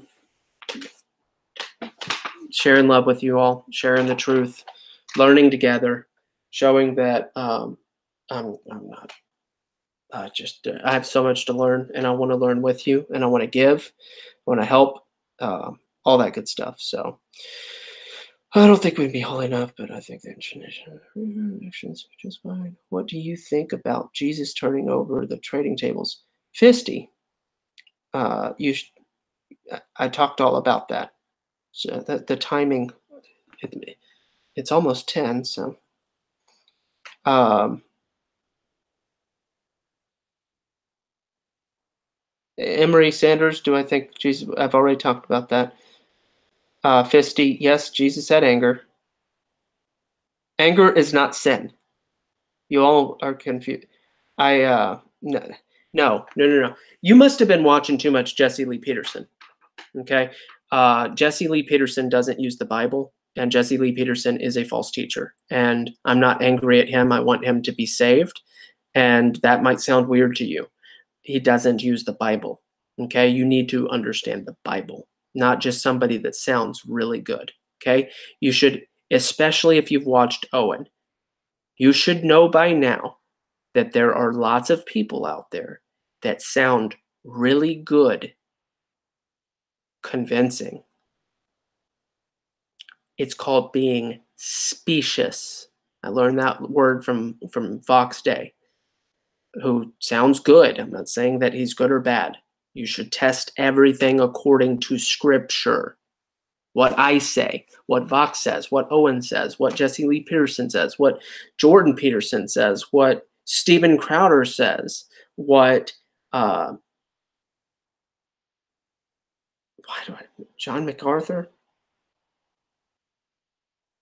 Josh McDowell, John MacArthur, the Desiring God Piper, John Piper, anybody, uh, David Platt. It doesn't matter. Elizabeth Elliot, it doesn't matter. Whoever says it, test it all according to Scripture. It's the ultimate authority. Always test according to Scripture. So when somebody, no, anger, the Bible literally tells you be angry, but do not sin. Therefore, anger can't possibly be the sin. There's something else that makes it a sin, not anger, but something that is within it. What is that? That's the answer you need. It's more than one thing, or I would just say it. It can be unforgiveness. It can be a lot of different things. It can be murder. It can be anything in your heart. But anger itself is not sin. Don't listen to Jesse Lee Peterson unless you're listening to him as a comedian that sometimes hits some nails on the head, because most of the time he is specious. It sounds good on the surface, but it's wrong and not true. I did a whole video. It's one of my top viewed videos. Jesse Lee Peterson is a false teacher. Uh, it's okay. I'm not. I'm, I'm angry at the lie, Fisty. Not angry at you. I'm angry at the lie. Because I do get angry because I'm like, these people have a voice, and it's so sad. It's so sad that there's people with millions of viewers, millions of ears, and they're not speaking the truth. And I've got a couple hundred, and in general, 1/6, about a tenth. Well, no, about a fifth. About a fifth of my subscribers end up listening or seeing my stuff. Um, that's just a tiny group. We gotta cling to the truth and know where to find it, guys. My dad's son is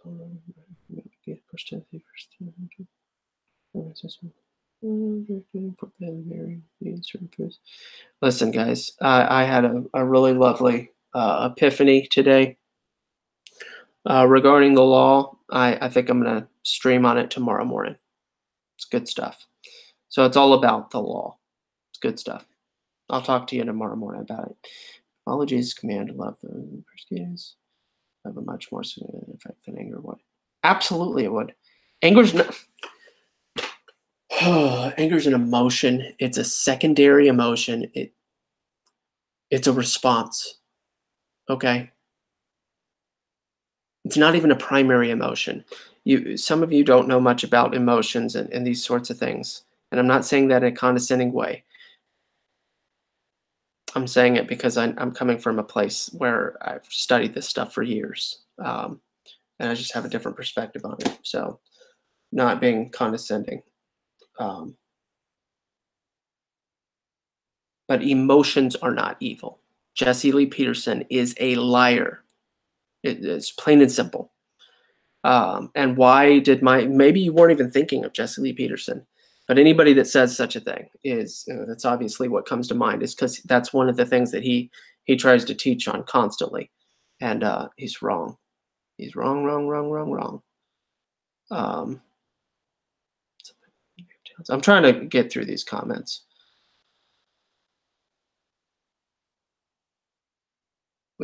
We haven't had any PayPals recently, so, and it's after 10.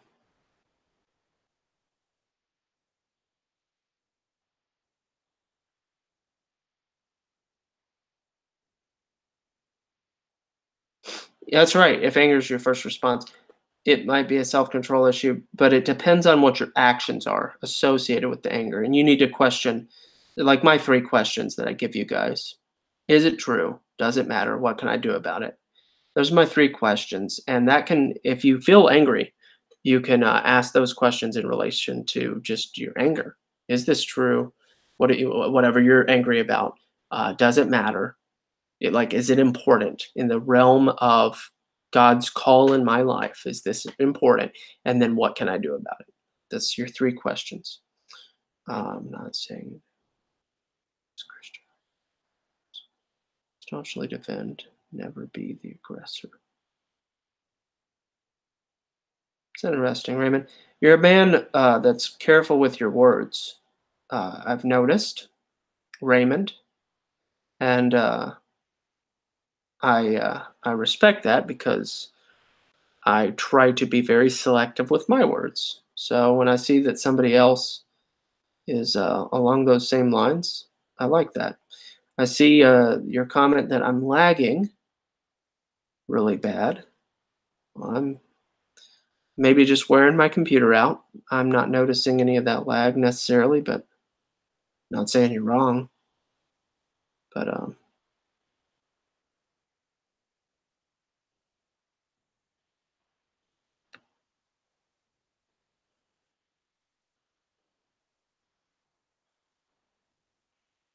yeah, truth enthusiast, not a bad idea. Because when you have a big group, some people can feel left out, and it's not as deep. And one at a time at a bad to two tops as a rule is not a bad idea. I hear you, truth enthusiast, and I hear you, fisty. Not a bad suggestion. Yeah, I mean, Jesse Lee Peterson, he's funny. But you need to recognize he's not a Bible teacher.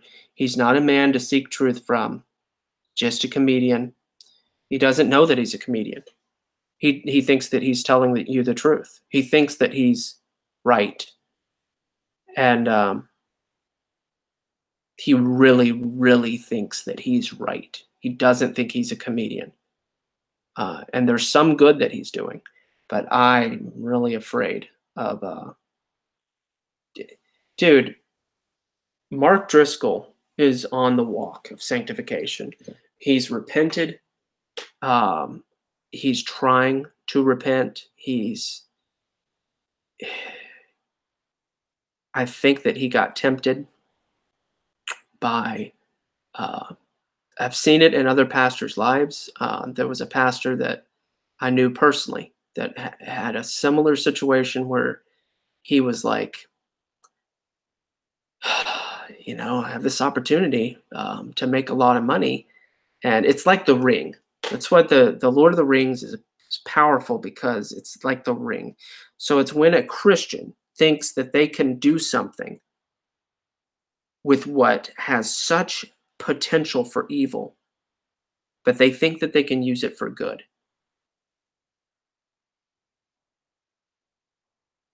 And it's the special ones, like Frodo, but I mean, he used it though. And he didn't use it because he was trying to do good. It was just him slipping in sin, right? Um, but even Samwise and the way that he treated it, right? Right. Um, but that's the way I see it. There are certain Christians that are like they're like Baldomir or whatever, the dude that died. Um, that was the brother. I don't know what his name was. The blondish guy. I know I'm referring to the movie, and I haven't read the entire book. I haven't read the entire book, guys. But the dude that was like, I can take it for a while. Uh,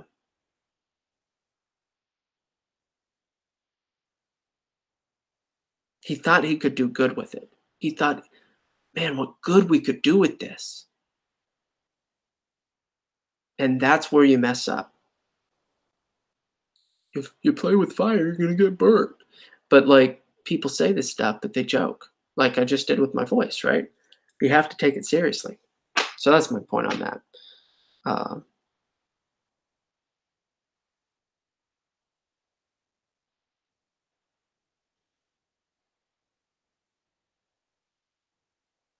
yeah, Raymond, I get that about Owen for sure. No more Chick-fil-A Christian restaurant in San Antonio Airport now. That's discriminatory. Of course, that's discriminatory. But anything that's of Christ. So anyway, my answer to Mark Driscoll would be, I think that it's fine. He got tempted.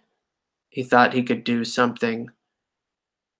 He thought he could use the system to do good, and not everybody, but like there were people in his life that were like, "Nah, man, no, please don't do this." He's like, "Dude, you don't get it. You don't understand what we can accomplish if we do this."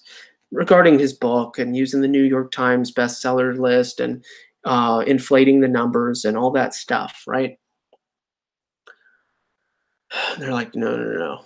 And then, but that arrogance had to do with a desire, and he thought he could play with fire without getting burnt. And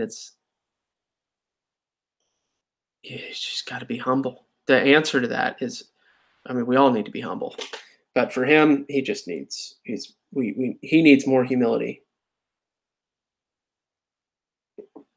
We all do. We all do.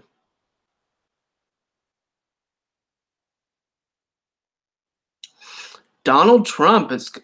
I'm so glad you're here, Donald. I want you to take them. But when you take my food stamps, Donald Trump, I want you to help me just put in a good word at my work. Because listen, Donald, listen, listen. I have a master's degree, Donald Trump. Okay? I have a master's degree.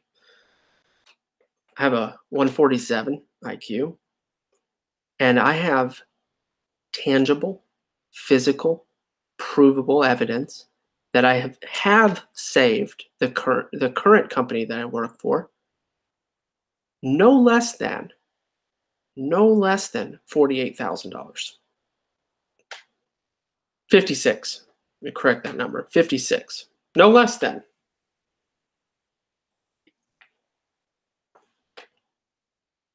Now, given the opportunity and the access and the privilege, okay, and time, but not a whole lot of time, I could save the current company that I'm with in a new position, an appropriate position, Mr. Trump. Millions. I'm not sure if they heard me. I said millions. Okay? A lot of money. Okay? Let's just say a lot of money. Okay? A lot. It's going to be a lot. That much is for sure. Okay? A lot of money. Did I say a lot? Okay. I think he got it. Okay. I said a lot of money. Donald, Mr. Trump, take the food stamps. I just want to make a little bit more money, like $6 an hour more. I make $14 an hour, sir, for my family of 5.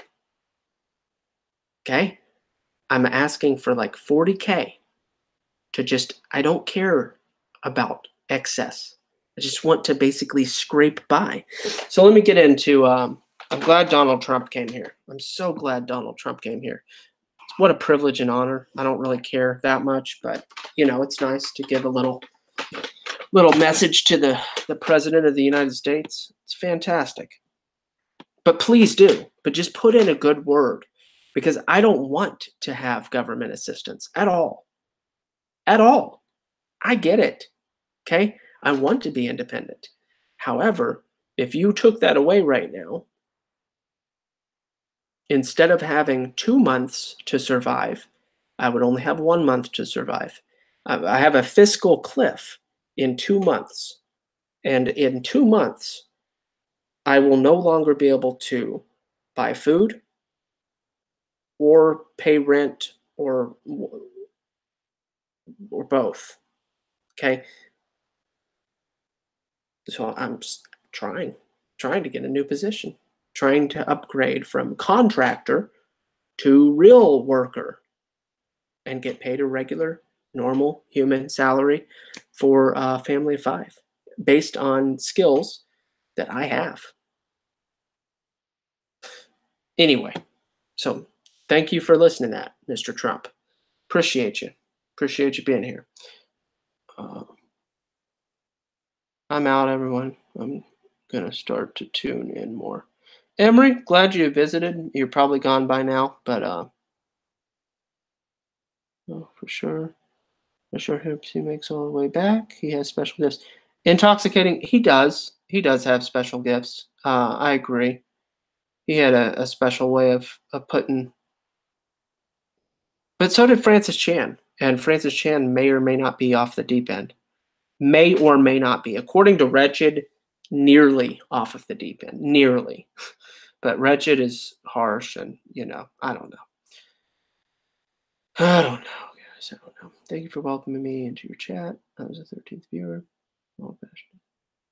Big Bear, otherwise known as Disenchanted. Oh, I think I've seen Disenchanted Bear. If that's you, it's cool, man. If not, it doesn't matter. But I'm glad you're here, Raymond.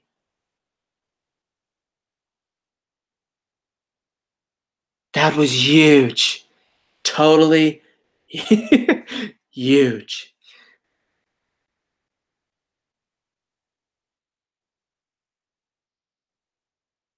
Listen, everybody loves money, okay?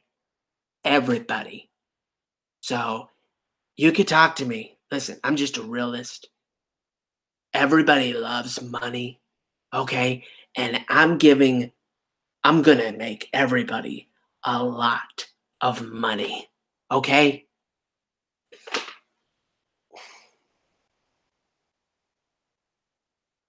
Truth enthusiast. I am not a good impersonator.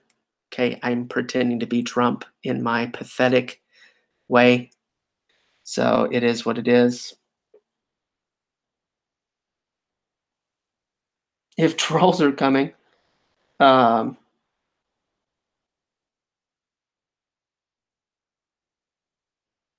I don't know who Jared is. False idols much. Yeah, I don't know what you're talking about, Fisty.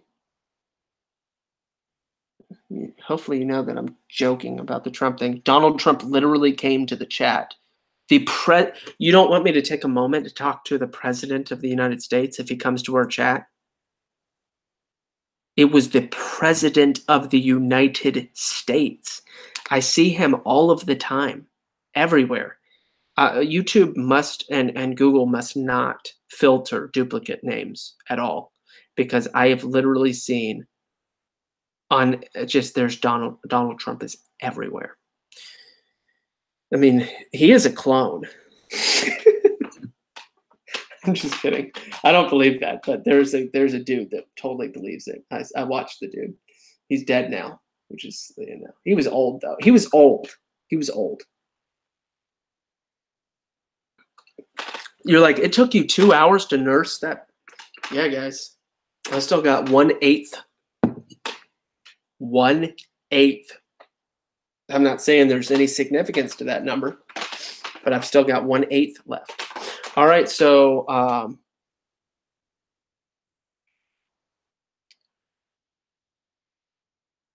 Raymond. Oh, you were talking about Jared. Don't give the keys to Jared Kushner. Oh, okay. I got you, bro. I know. I mean, it could have been president. It could have been him. It could have. There's like a 1 in 7.6 billion chance that it was him. It was maybe 1 in. I mean, there's. Yeah. Let's go with that. Let's go with that. I think that's a reasonable statistic. There's a 1 in 7.6 billion chance that it was Owen. I mean, that it was Owen. Gosh, there's a 1 in 7.6 billion chance that it was Owen Benjamin as Donald Trump. But there's also a 1 in 7.6 billion chance that it was actually Donald Trump. Okay, so, okay, you get it.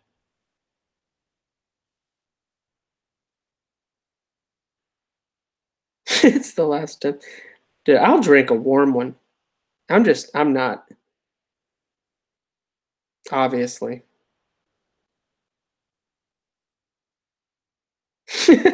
I know, right? Donald Trump texts me every day.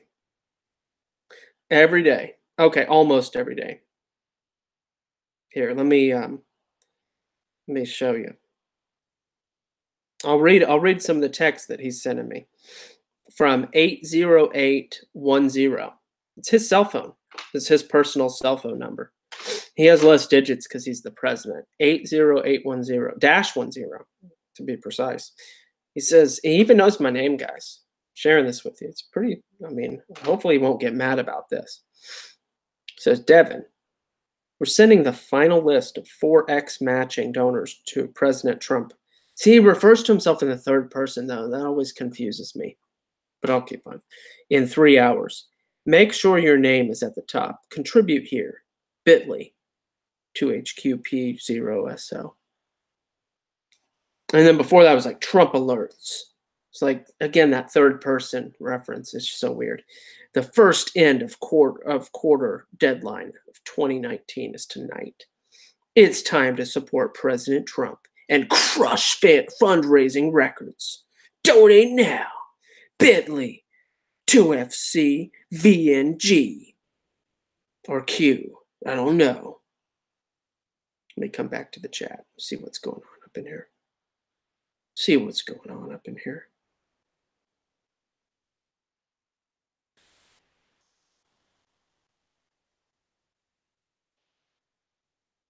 No, I mean, I'm gonna finish it, dude. I'm gonna finish it. It's really 1/8 the number. uh, that's yeah. There's a 1 in I don't know what the chance is, but we'll just go with that 1 in 7.6 billion. There's a 1 in 7.6 billion chance that Owen is actually 1/8 Eric Nimmer.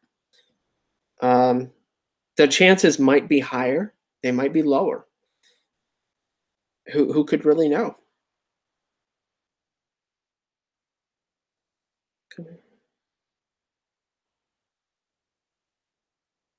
That's fine. Take them away. Just listen, guys, take the food stamps away.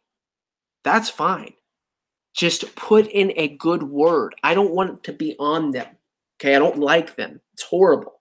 It's pathetic.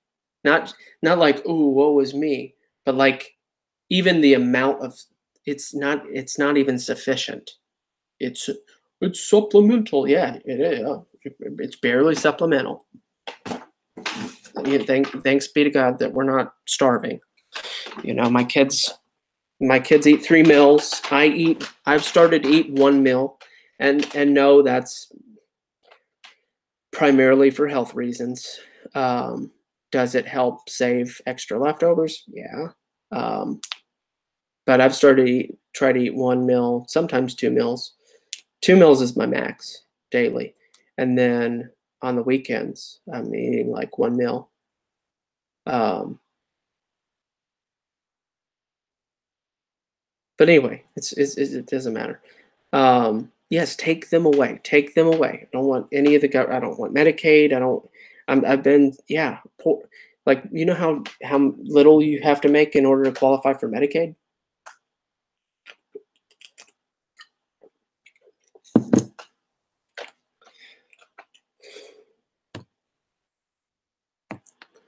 Yeah, guys.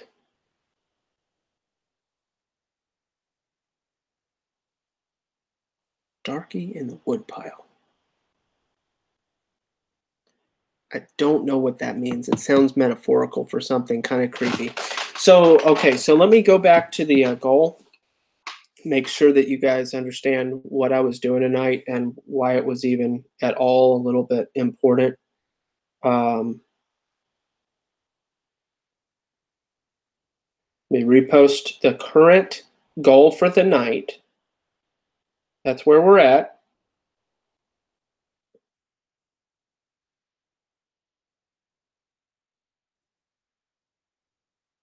And let me explain why.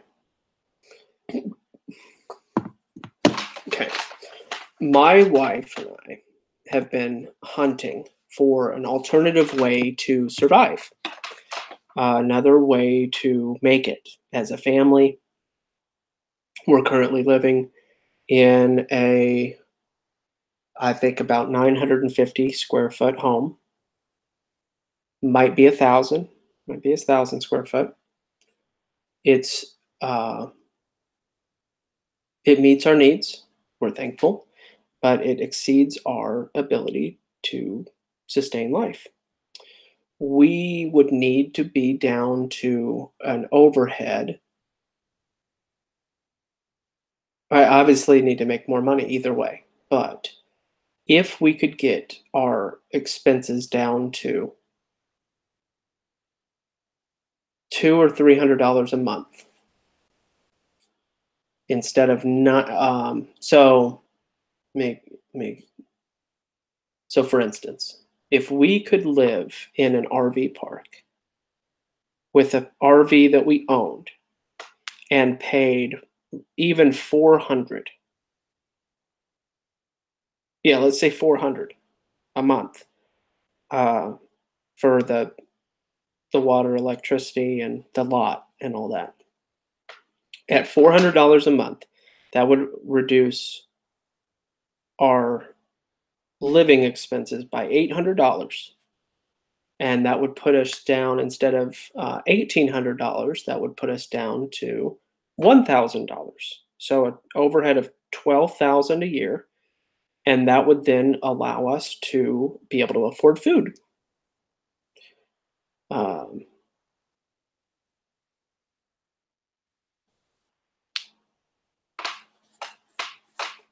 so at $400 a month, we would be able to afford food for a family of five, and we would be at my current income level.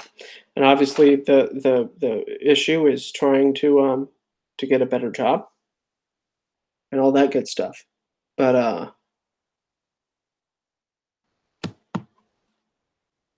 hey, by the way, I'm pretty sure that is a Spanish cuss word. I don't know which one it is, but I still love you, man. I'm glad you're here. I still feel a little uncomfortable saying your name.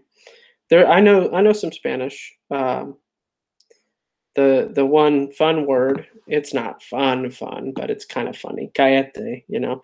I had these two Latino kids in my house. That we were their parents for it's about 4 months, 3 or 4 months, and we still have their picture. We love those kids so much. Brother and sister, tons of trauma, as always. The and it's when my wife and I were working in the group home. They've sent us messages since several of the kids that we've worked with have sent us messages and stalked us online and stuff, and it's cute. But yeah, they used to say "cállate, cállate" to each other all the time. It was just is funny. Uh, and the daughter, I think she was about 15. She taught us how to make true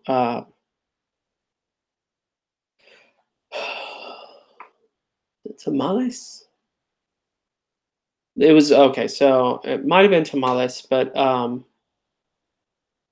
pretty sure it was tamales because it was the guajillo. So on a griddle, she roasted the guajillo peppers, and then she did something with boiling it in water after roasting it, and then used that liquid to cook something else. And then there was the cabbage and all these different things.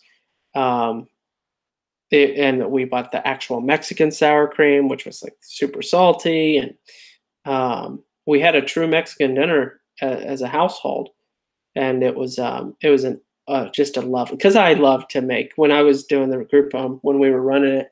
I made food from every continent. Every continent. I made Thai food. I made Indian food. I made like Northern Asian dish. I didn't make any Russian, but I'm not perfect. Italian. We did some. Obviously, there's that continent. African. I did Ethiopian. Several Ethiopian nights with the injera. My favorite food is Ethiopian food. And then we did South American. Obviously, we did um, North American with Mexican food, and we did mofongo, and we had Jamaican food.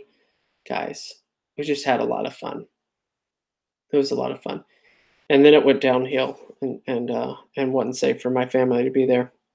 That's a lot of comments. Um,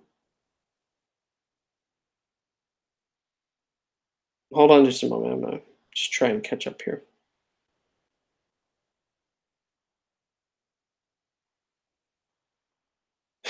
Preserved name bear. That's intense, bro. It's funny that Boingo and reserve name have the same symbol. I think I've noticed that before and just was confused. Best was born in the 90s.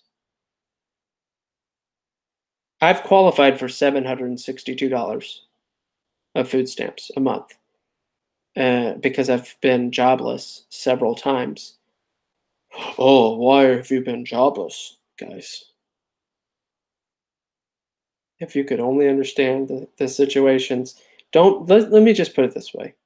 Don't be so quick to judge. I mean, the Bible tells us this. Slow to speak, slow to anger. Don't be so quick to judge. Because sometimes really crazy stuff happens. Okay? And sometimes it wasn't that person's fault. Here's one thing that's fact about me and my family. I work, guys. I work. And my wife, she works. But she works like a boss in this household.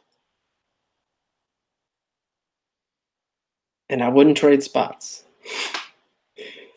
I wouldn't trade spots. It's good, Boingo Bear. I'm not telling anybody to drink at all, bro.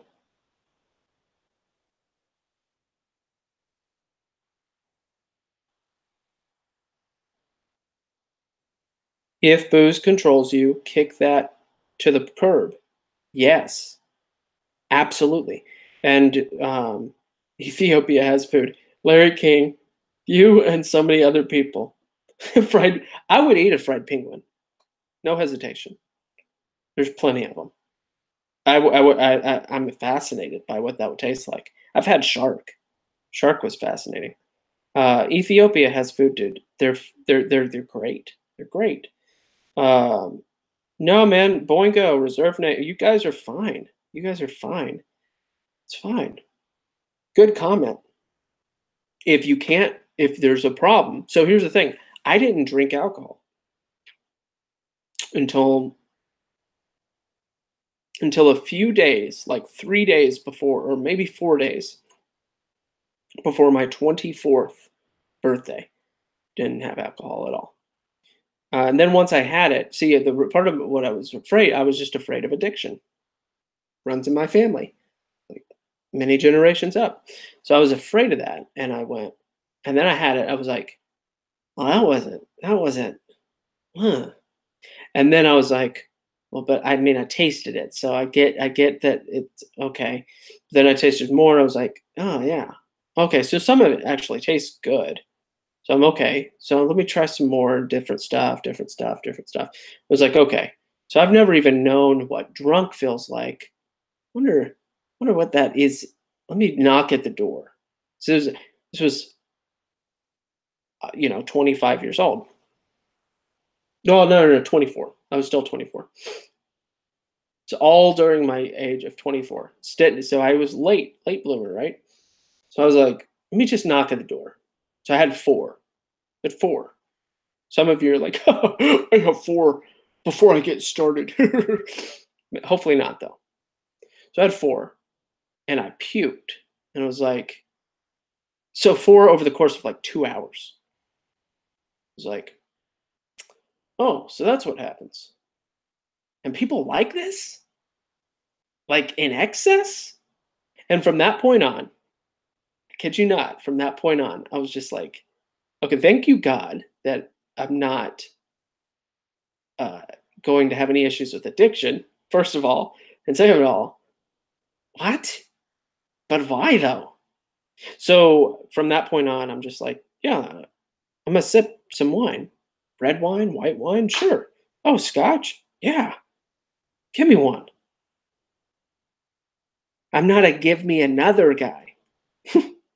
I don't need it. Oh, yeah, that tastes fascinating. But I'm also not like, let me eat the whole bag of marshmallows. I'm not that guy either. I'm gonna eat the whole thing of ice cream. I mean, uh, I don't have a hole to fill. I mean, I'm not saying Christians can't have these problems, because Christians have these problems. But Christians sometimes lose track of who is supposed to fulfill them. And I will say that somebody who is actively acknowledging that God fulfills their life is not going to have an issue with addiction. Because you yeah, you need to renew your mind daily, you need to seek God, all that. But you're not going to have an issue with addiction if you recognize inside and outside of yourself So what I mean spiritually, emotionally, and psychologically and behaviorally, that God's the one that fulfills you, then you're not going to have a problem with addiction. Is that the solution for addiction? Guys, addiction is something that I specialized in my master's program. Did a lot. I did a lot of study and learning on the subject. And I consider myself uh, a material expert, biblically sound material expert on the topic of addiction.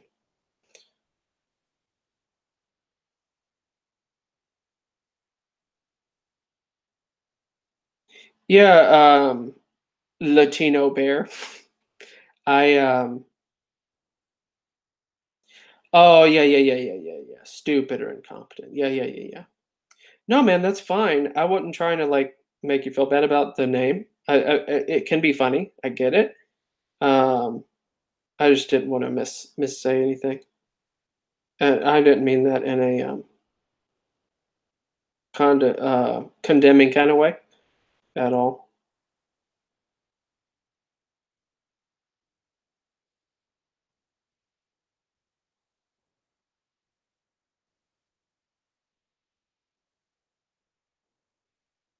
Would it be a crazy day if you had people come on your platform to quote unquote fit your denomination? Like what makes yours the one?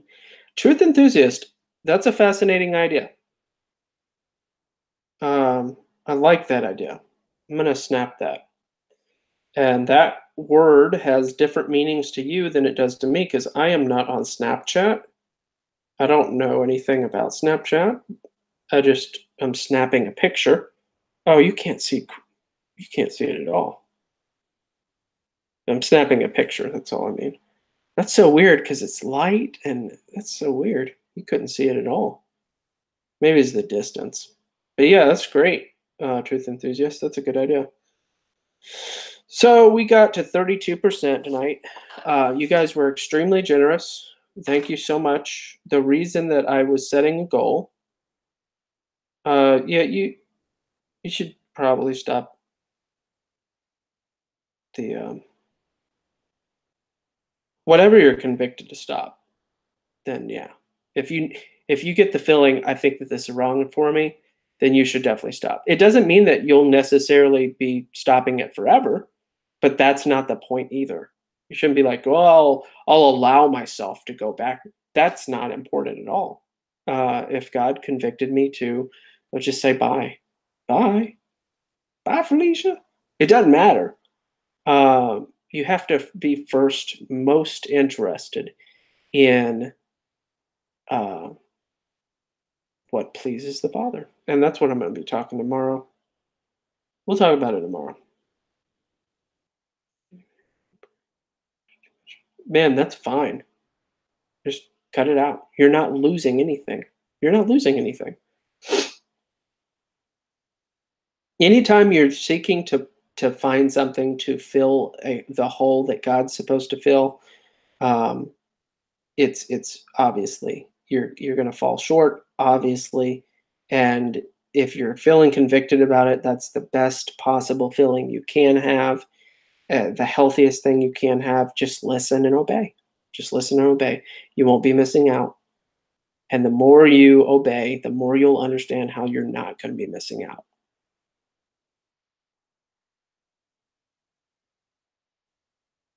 Yeah, man, the Germans have their 6-year-olds drinking beer. I understand that.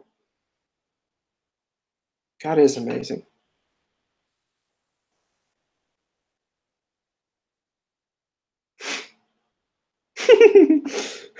A fourth of the strawberry rhubarb pie. I bet that's yummy. It's been a long time since I had a strawberry rhubarb pie, and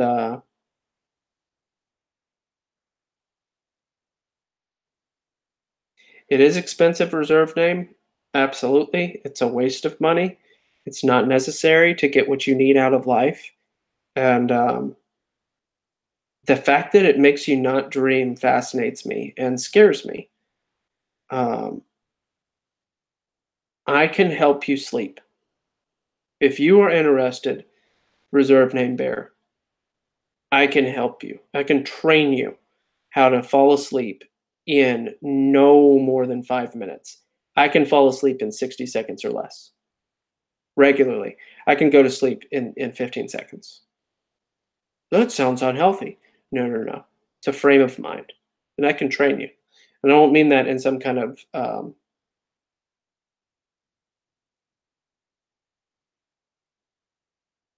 I don't mean that in some kind of Tony Robbins kind of way or uh, Dianetics by that other psychopath.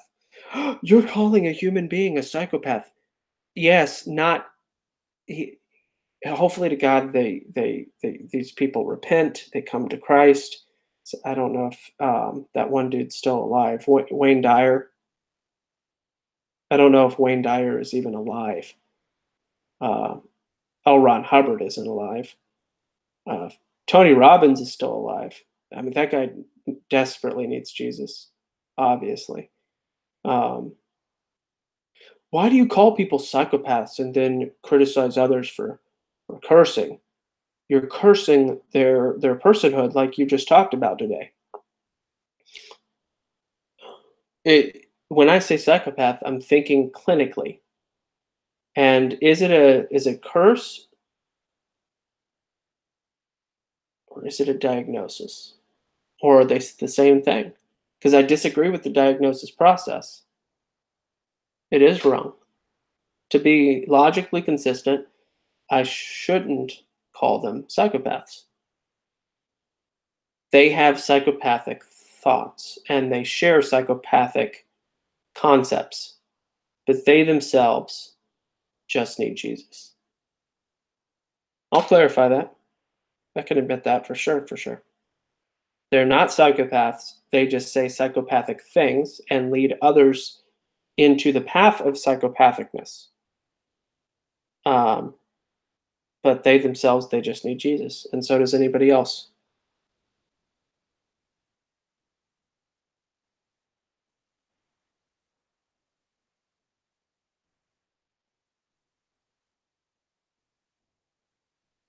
He did not. He didn't turn. he Jesus didn't turn water into grape juice, buddy. It's just not in context. They literally say it. They didn't say you saved the best for last for no reason. They didn't say, "Oh, this is just like Welch's." There wasn't such a thing as Welch's. You see, fermentation was for the sake of purification. Okay. Jesus didn't make grape juice. He didn't make grape juice. If you're maybe you're April Foolsing me and you got me, but I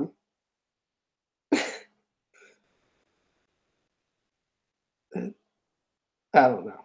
I don't mean to be condescending, but it's late. You're making excuses. Okay.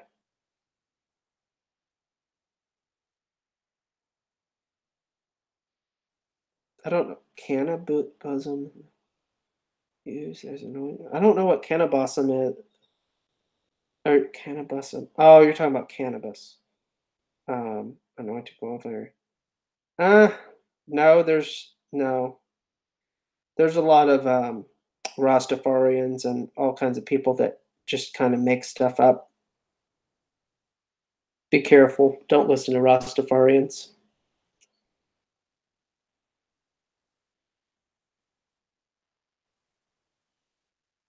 Reserve name bearer. I'm going to be streaming about this tomorrow morning about legalism and all that. Uh, I have a good topic, so it's going to be on my way to work. Um, I think it'll be beneficial, edifying, and I haven't thought of a title yet, but I'll be thinking the title.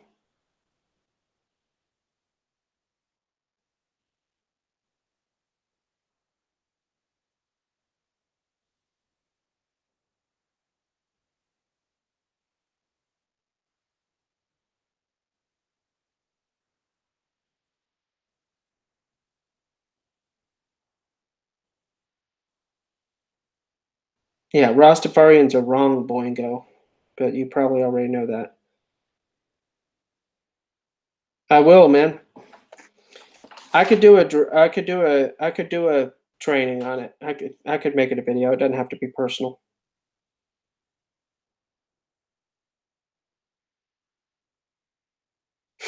Larry King. Yeah, man. I'll do a stream on that. How to fall asleep in 5 minutes or less.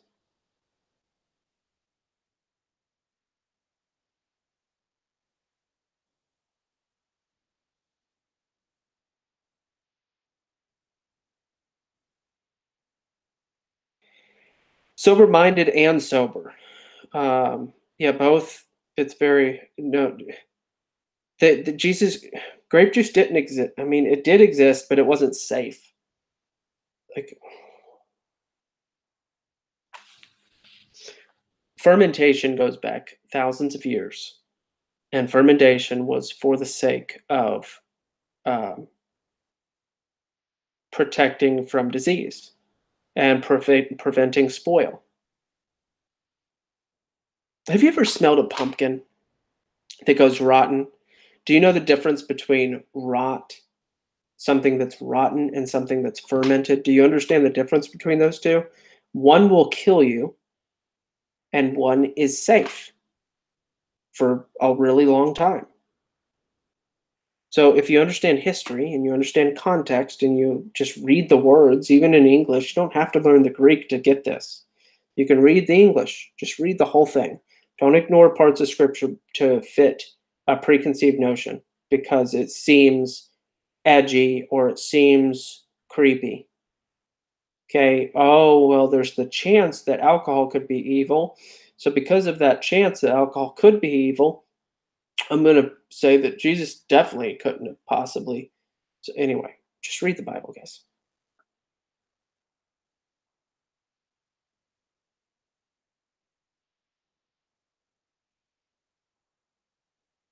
Yeah, get your dreams back. Fisty, got it? Fear in the worst place. Yeah, I've been going for a while. My wife went to do a what's a research project on a film. She's graduated. I say that in a slightly facetious kind of way, but she's a writer. So every now and then, writers have to do uh, studies. So she's doing a little bit of a study on a film that's in the theaters right now. And if you want to read her blog,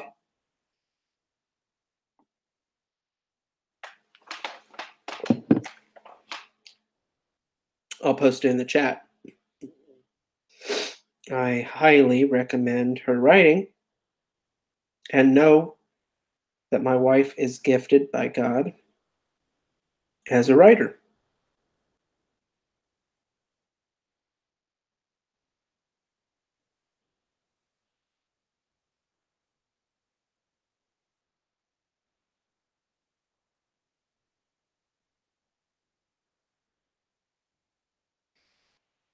Okay. Let's see if I can pull it up here.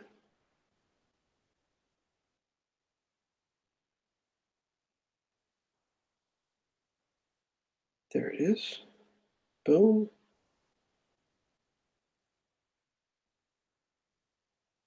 All right. Copy. You gotta be. She's so hilarious. She's. My wife's an amazing writer, guys. Just telling you. All right. There's the link, and I see the underline, so that appears to be a clickable link. Oh, does YouTube hate PayPal? Is that what's going on? So when I post https colon slash slash PayPal, is YouTube might be blocking PayPal links. That would be amazing, right? PayPal.me/DevinJump. Devin Jump is DEVINJUMP.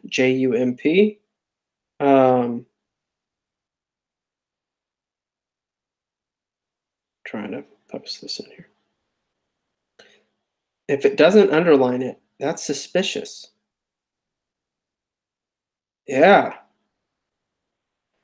interesting. YouTube doesn't want. Wait, what? The my wife's blog? Can you read the entire thing? Let me click on it. See what happens.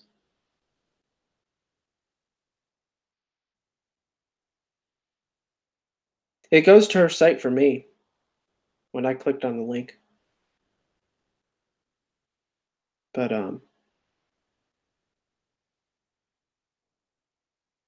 yeah, PayPal not. So YouTube is literally blocking. Um,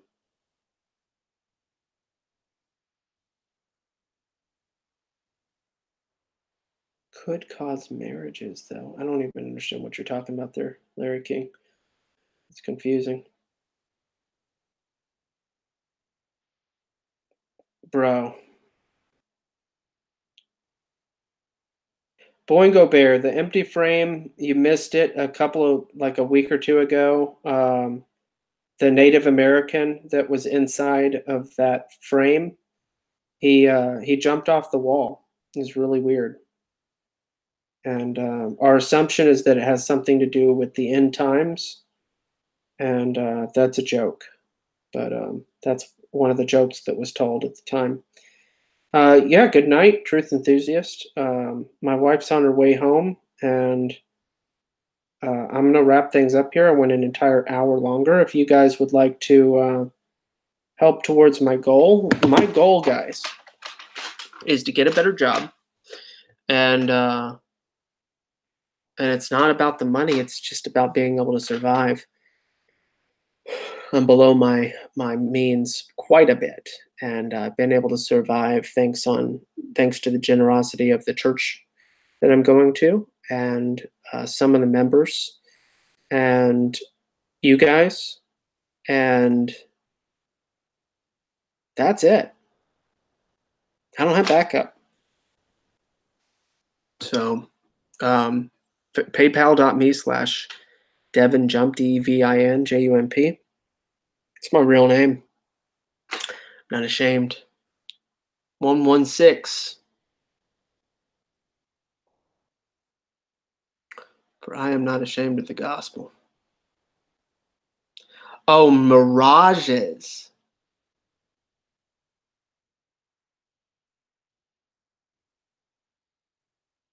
Yeah. Yeah, that's weird. No, man, God cares, and He cares about all of us. We are His children, and I know that He has me. Mm, I I have no issue, no crisis of faith at all. So what I'm doing is I'm telling you all about a situation. You get to see it real time, and you hear the story about what happened in '08. You can look up MCUSA, and you can read articles about this company that completely messed over a lot of counselors. And I tried to see if I could find my name in the lawsuit paperwork, but because of when I joined the class action lawsuit, my name's not part of it at all, which is maybe a good thing. But $30,000 got stolen from me, guys. So when people are like, I don't believe that people that receive government benefits, they shouldn't be allowed to vote because like if you have to like depend on the government and like stuff and like you get food stamps and like you're such a you're such a garbage person if you like are getting anything from the government, like you're just basically like I just don't even know what I'm talking about. Like people like that just definitely shouldn't even be allowed to vote. And like personally, like if it was like up to me, like I would totally be like people that like get government assistance, they shouldn't even be alive, bro. They're like just put them all on like an island and then let them figure out how to like live life, bro. Does that make sense? No, it doesn't make sense because you're ignorant and you don't know what you're talking about. That's why it doesn't make sense. Is Robin Hood in hell? Robin Hood is in hell if he didn't accept Jesus as his Lord and Savior. But Robin Hood is nowhere because he doesn't exist. Um, e- Extremely generous. Thank you very much.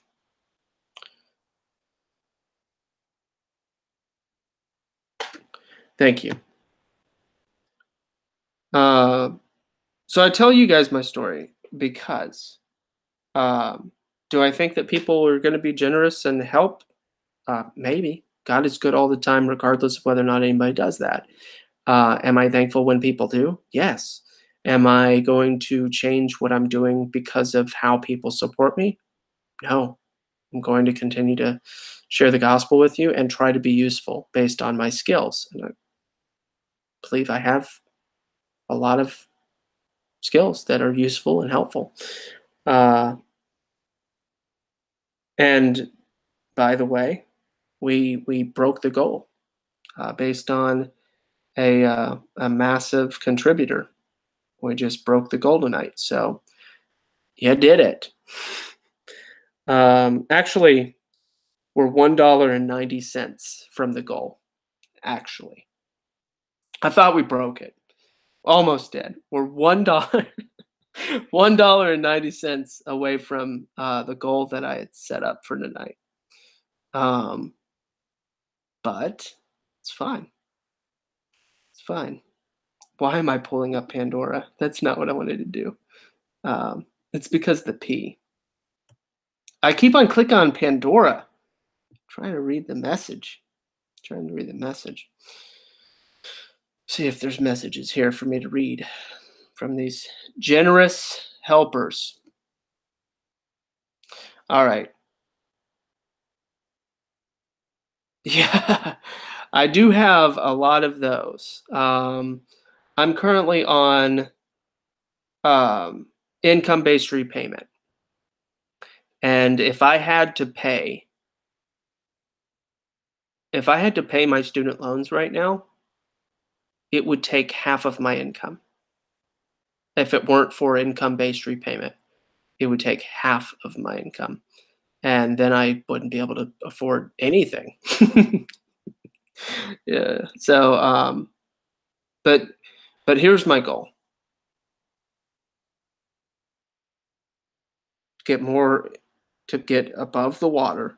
I want to get above the water, and then I do want to pay off my student loans. I don't want those to go into I don't want to have to wait until the year 2036 and then have this exponentially massive amount of forgiveness that I'll have to pay capital gains taxes on.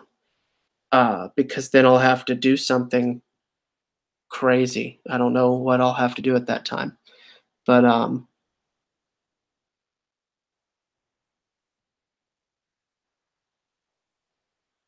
But anyway,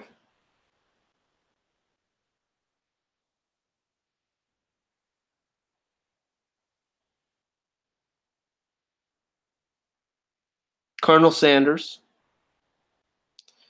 left an extremely generous contribution. I'm very thankful.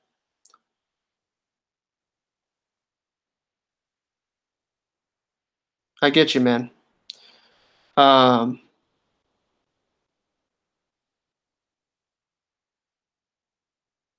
of course, man. God is God is always blessing us. We're not very aware of the ways that He does it. We're not very aware of how He blesses us. But if you take time,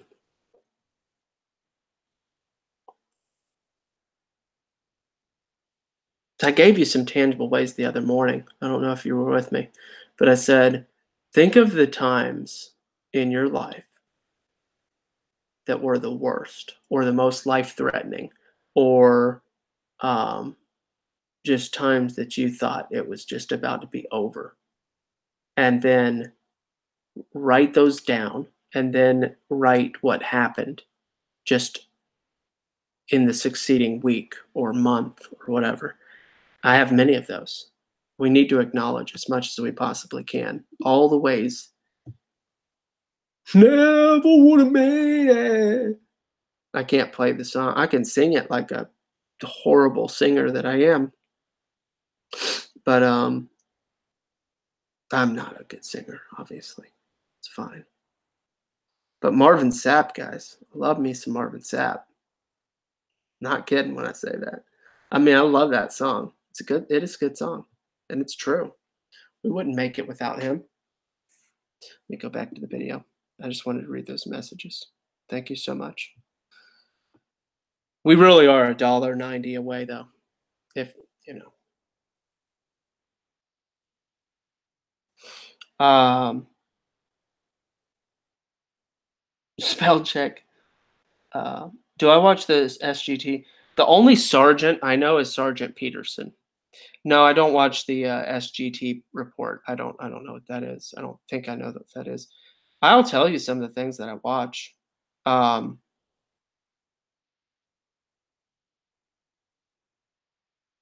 they're still talking about cannabis. Good grief. Um, the Bible is mostly literal, but that doesn't mean that Satan lives below us. Satan scurries about the earth, and the earth isn't hollow, and most of the Bible is literal. But when people, that doesn't mean you can just come up with an idea.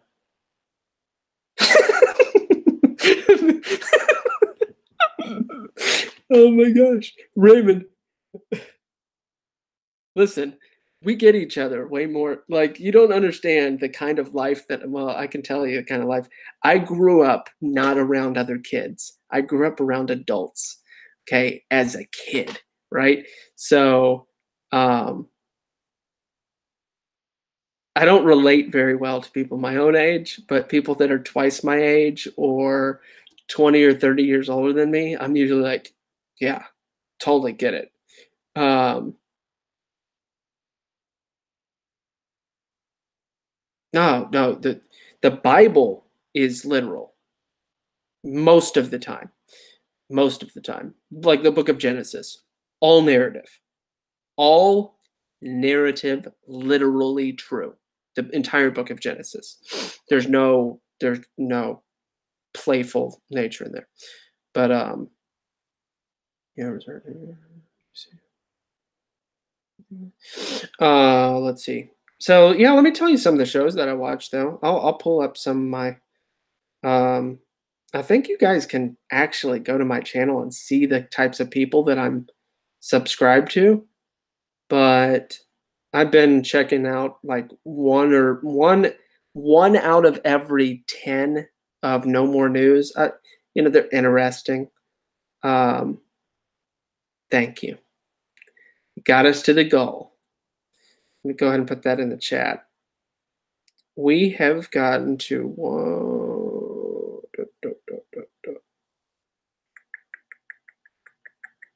Thank you very much.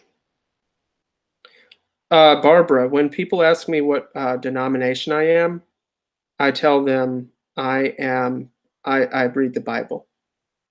What religion are you? The Bible. I go to technically I'm going to a church currently, which I've been to other types of churches.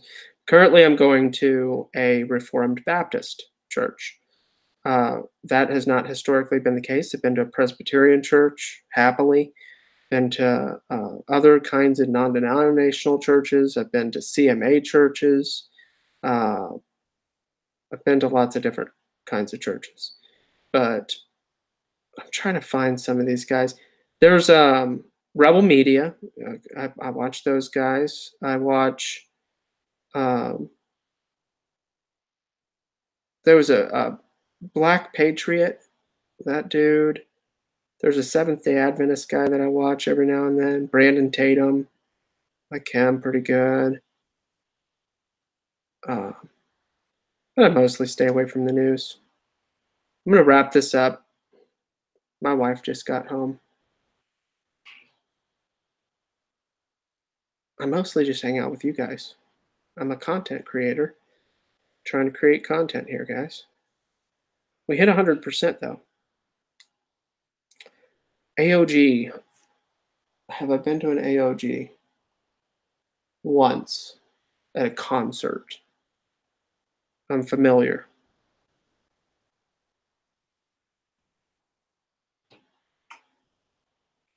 Hello? I'm just wrapping up. Me too. Yes. So again, thank you to everyone that hung out. Thank you to everybody that contributed.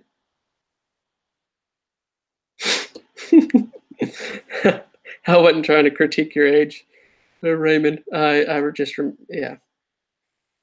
I'm just a little younger.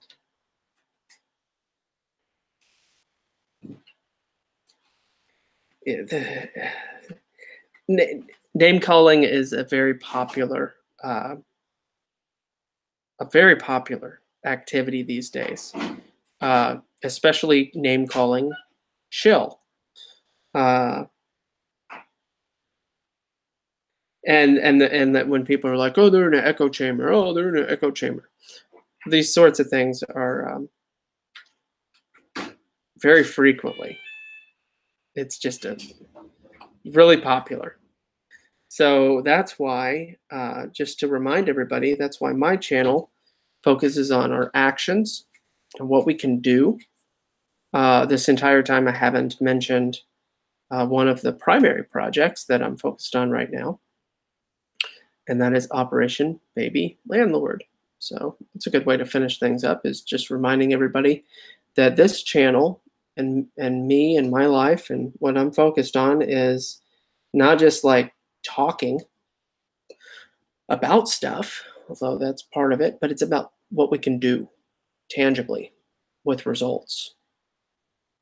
And that's not a call to action. That's a call to action. And what I mean by action is some way that we can be obedient to the Lord, honor Him, and seek righteousness first in His kingdom. No, you're fine, Barbara. You can ask questions. You're fine asking questions. Questions are great. Matt D, how did you find me?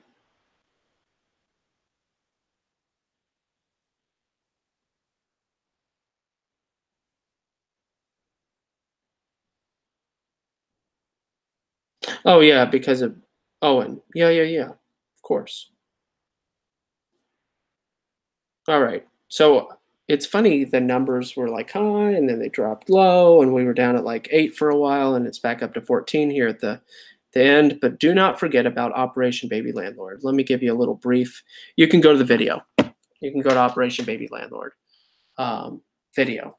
And also Alex Woofy Bear. He's got a little green logo of a dog, a woofy dog. I don't know. He made a beautiful song for Operation Baby Landlord. We have about 15 people working, and it is a project, a mission to discontinue,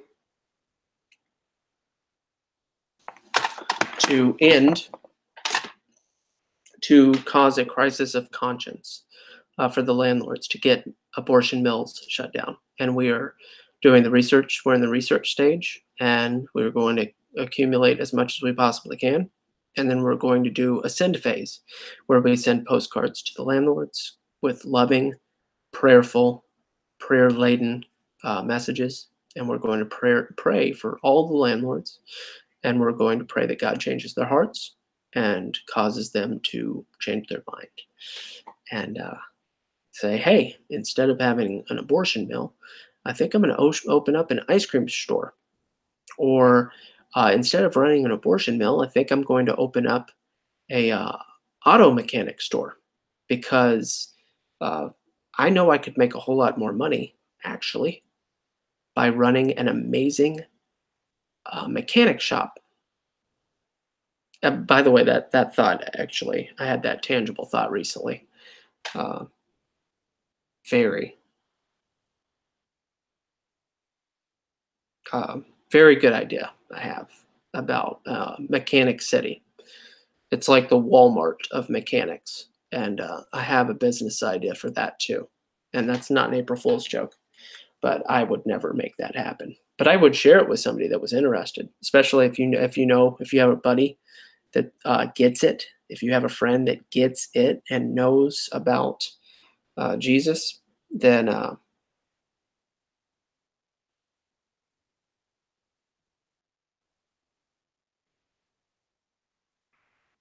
all my wrenches are gone. But I don't think we need one. I think Barbara is saying something about Owen.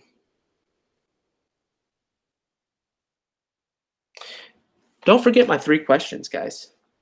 You need to remember my 3 questions. Is it true? Does it matter? And what can I do about it? Because sometimes that second question is going to make you go, oh, this argument doesn't matter. Guys, it's going to save you a lot of trouble. But guys, we have a lot. You gave me a lot of suggestions. We're going to be doing a lot more Catholic stuff. We're going to be talking about how to fall asleep in 5 minutes, which I'm about to go brush my teeth, get into bed. And it's 11:12 right now.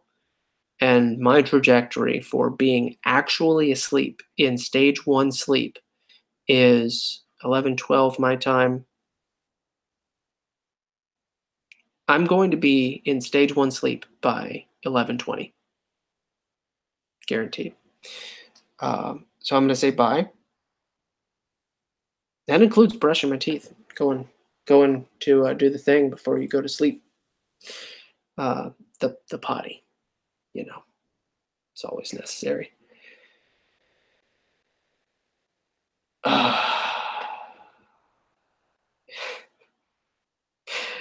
Just take his own words for it, Matt D. I'm not trying to not answer your question.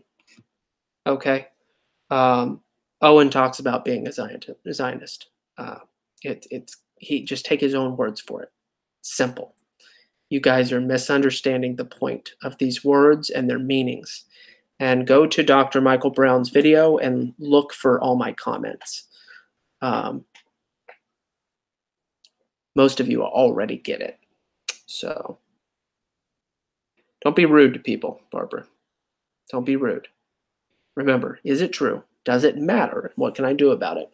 And the truth uh, isn't about what Owen is. Okay, that's not the truth that matters.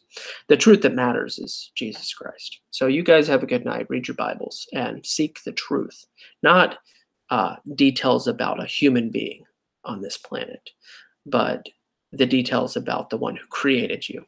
It's far more important. Promise. So I can't forgive you. I mean, I forgive you, but I'm not the one that forgives. Just remember the one who forgives. That's the most important thing. Yeah, just it's distraction. I have 6 minutes to be in stage 1 sleep. Good night.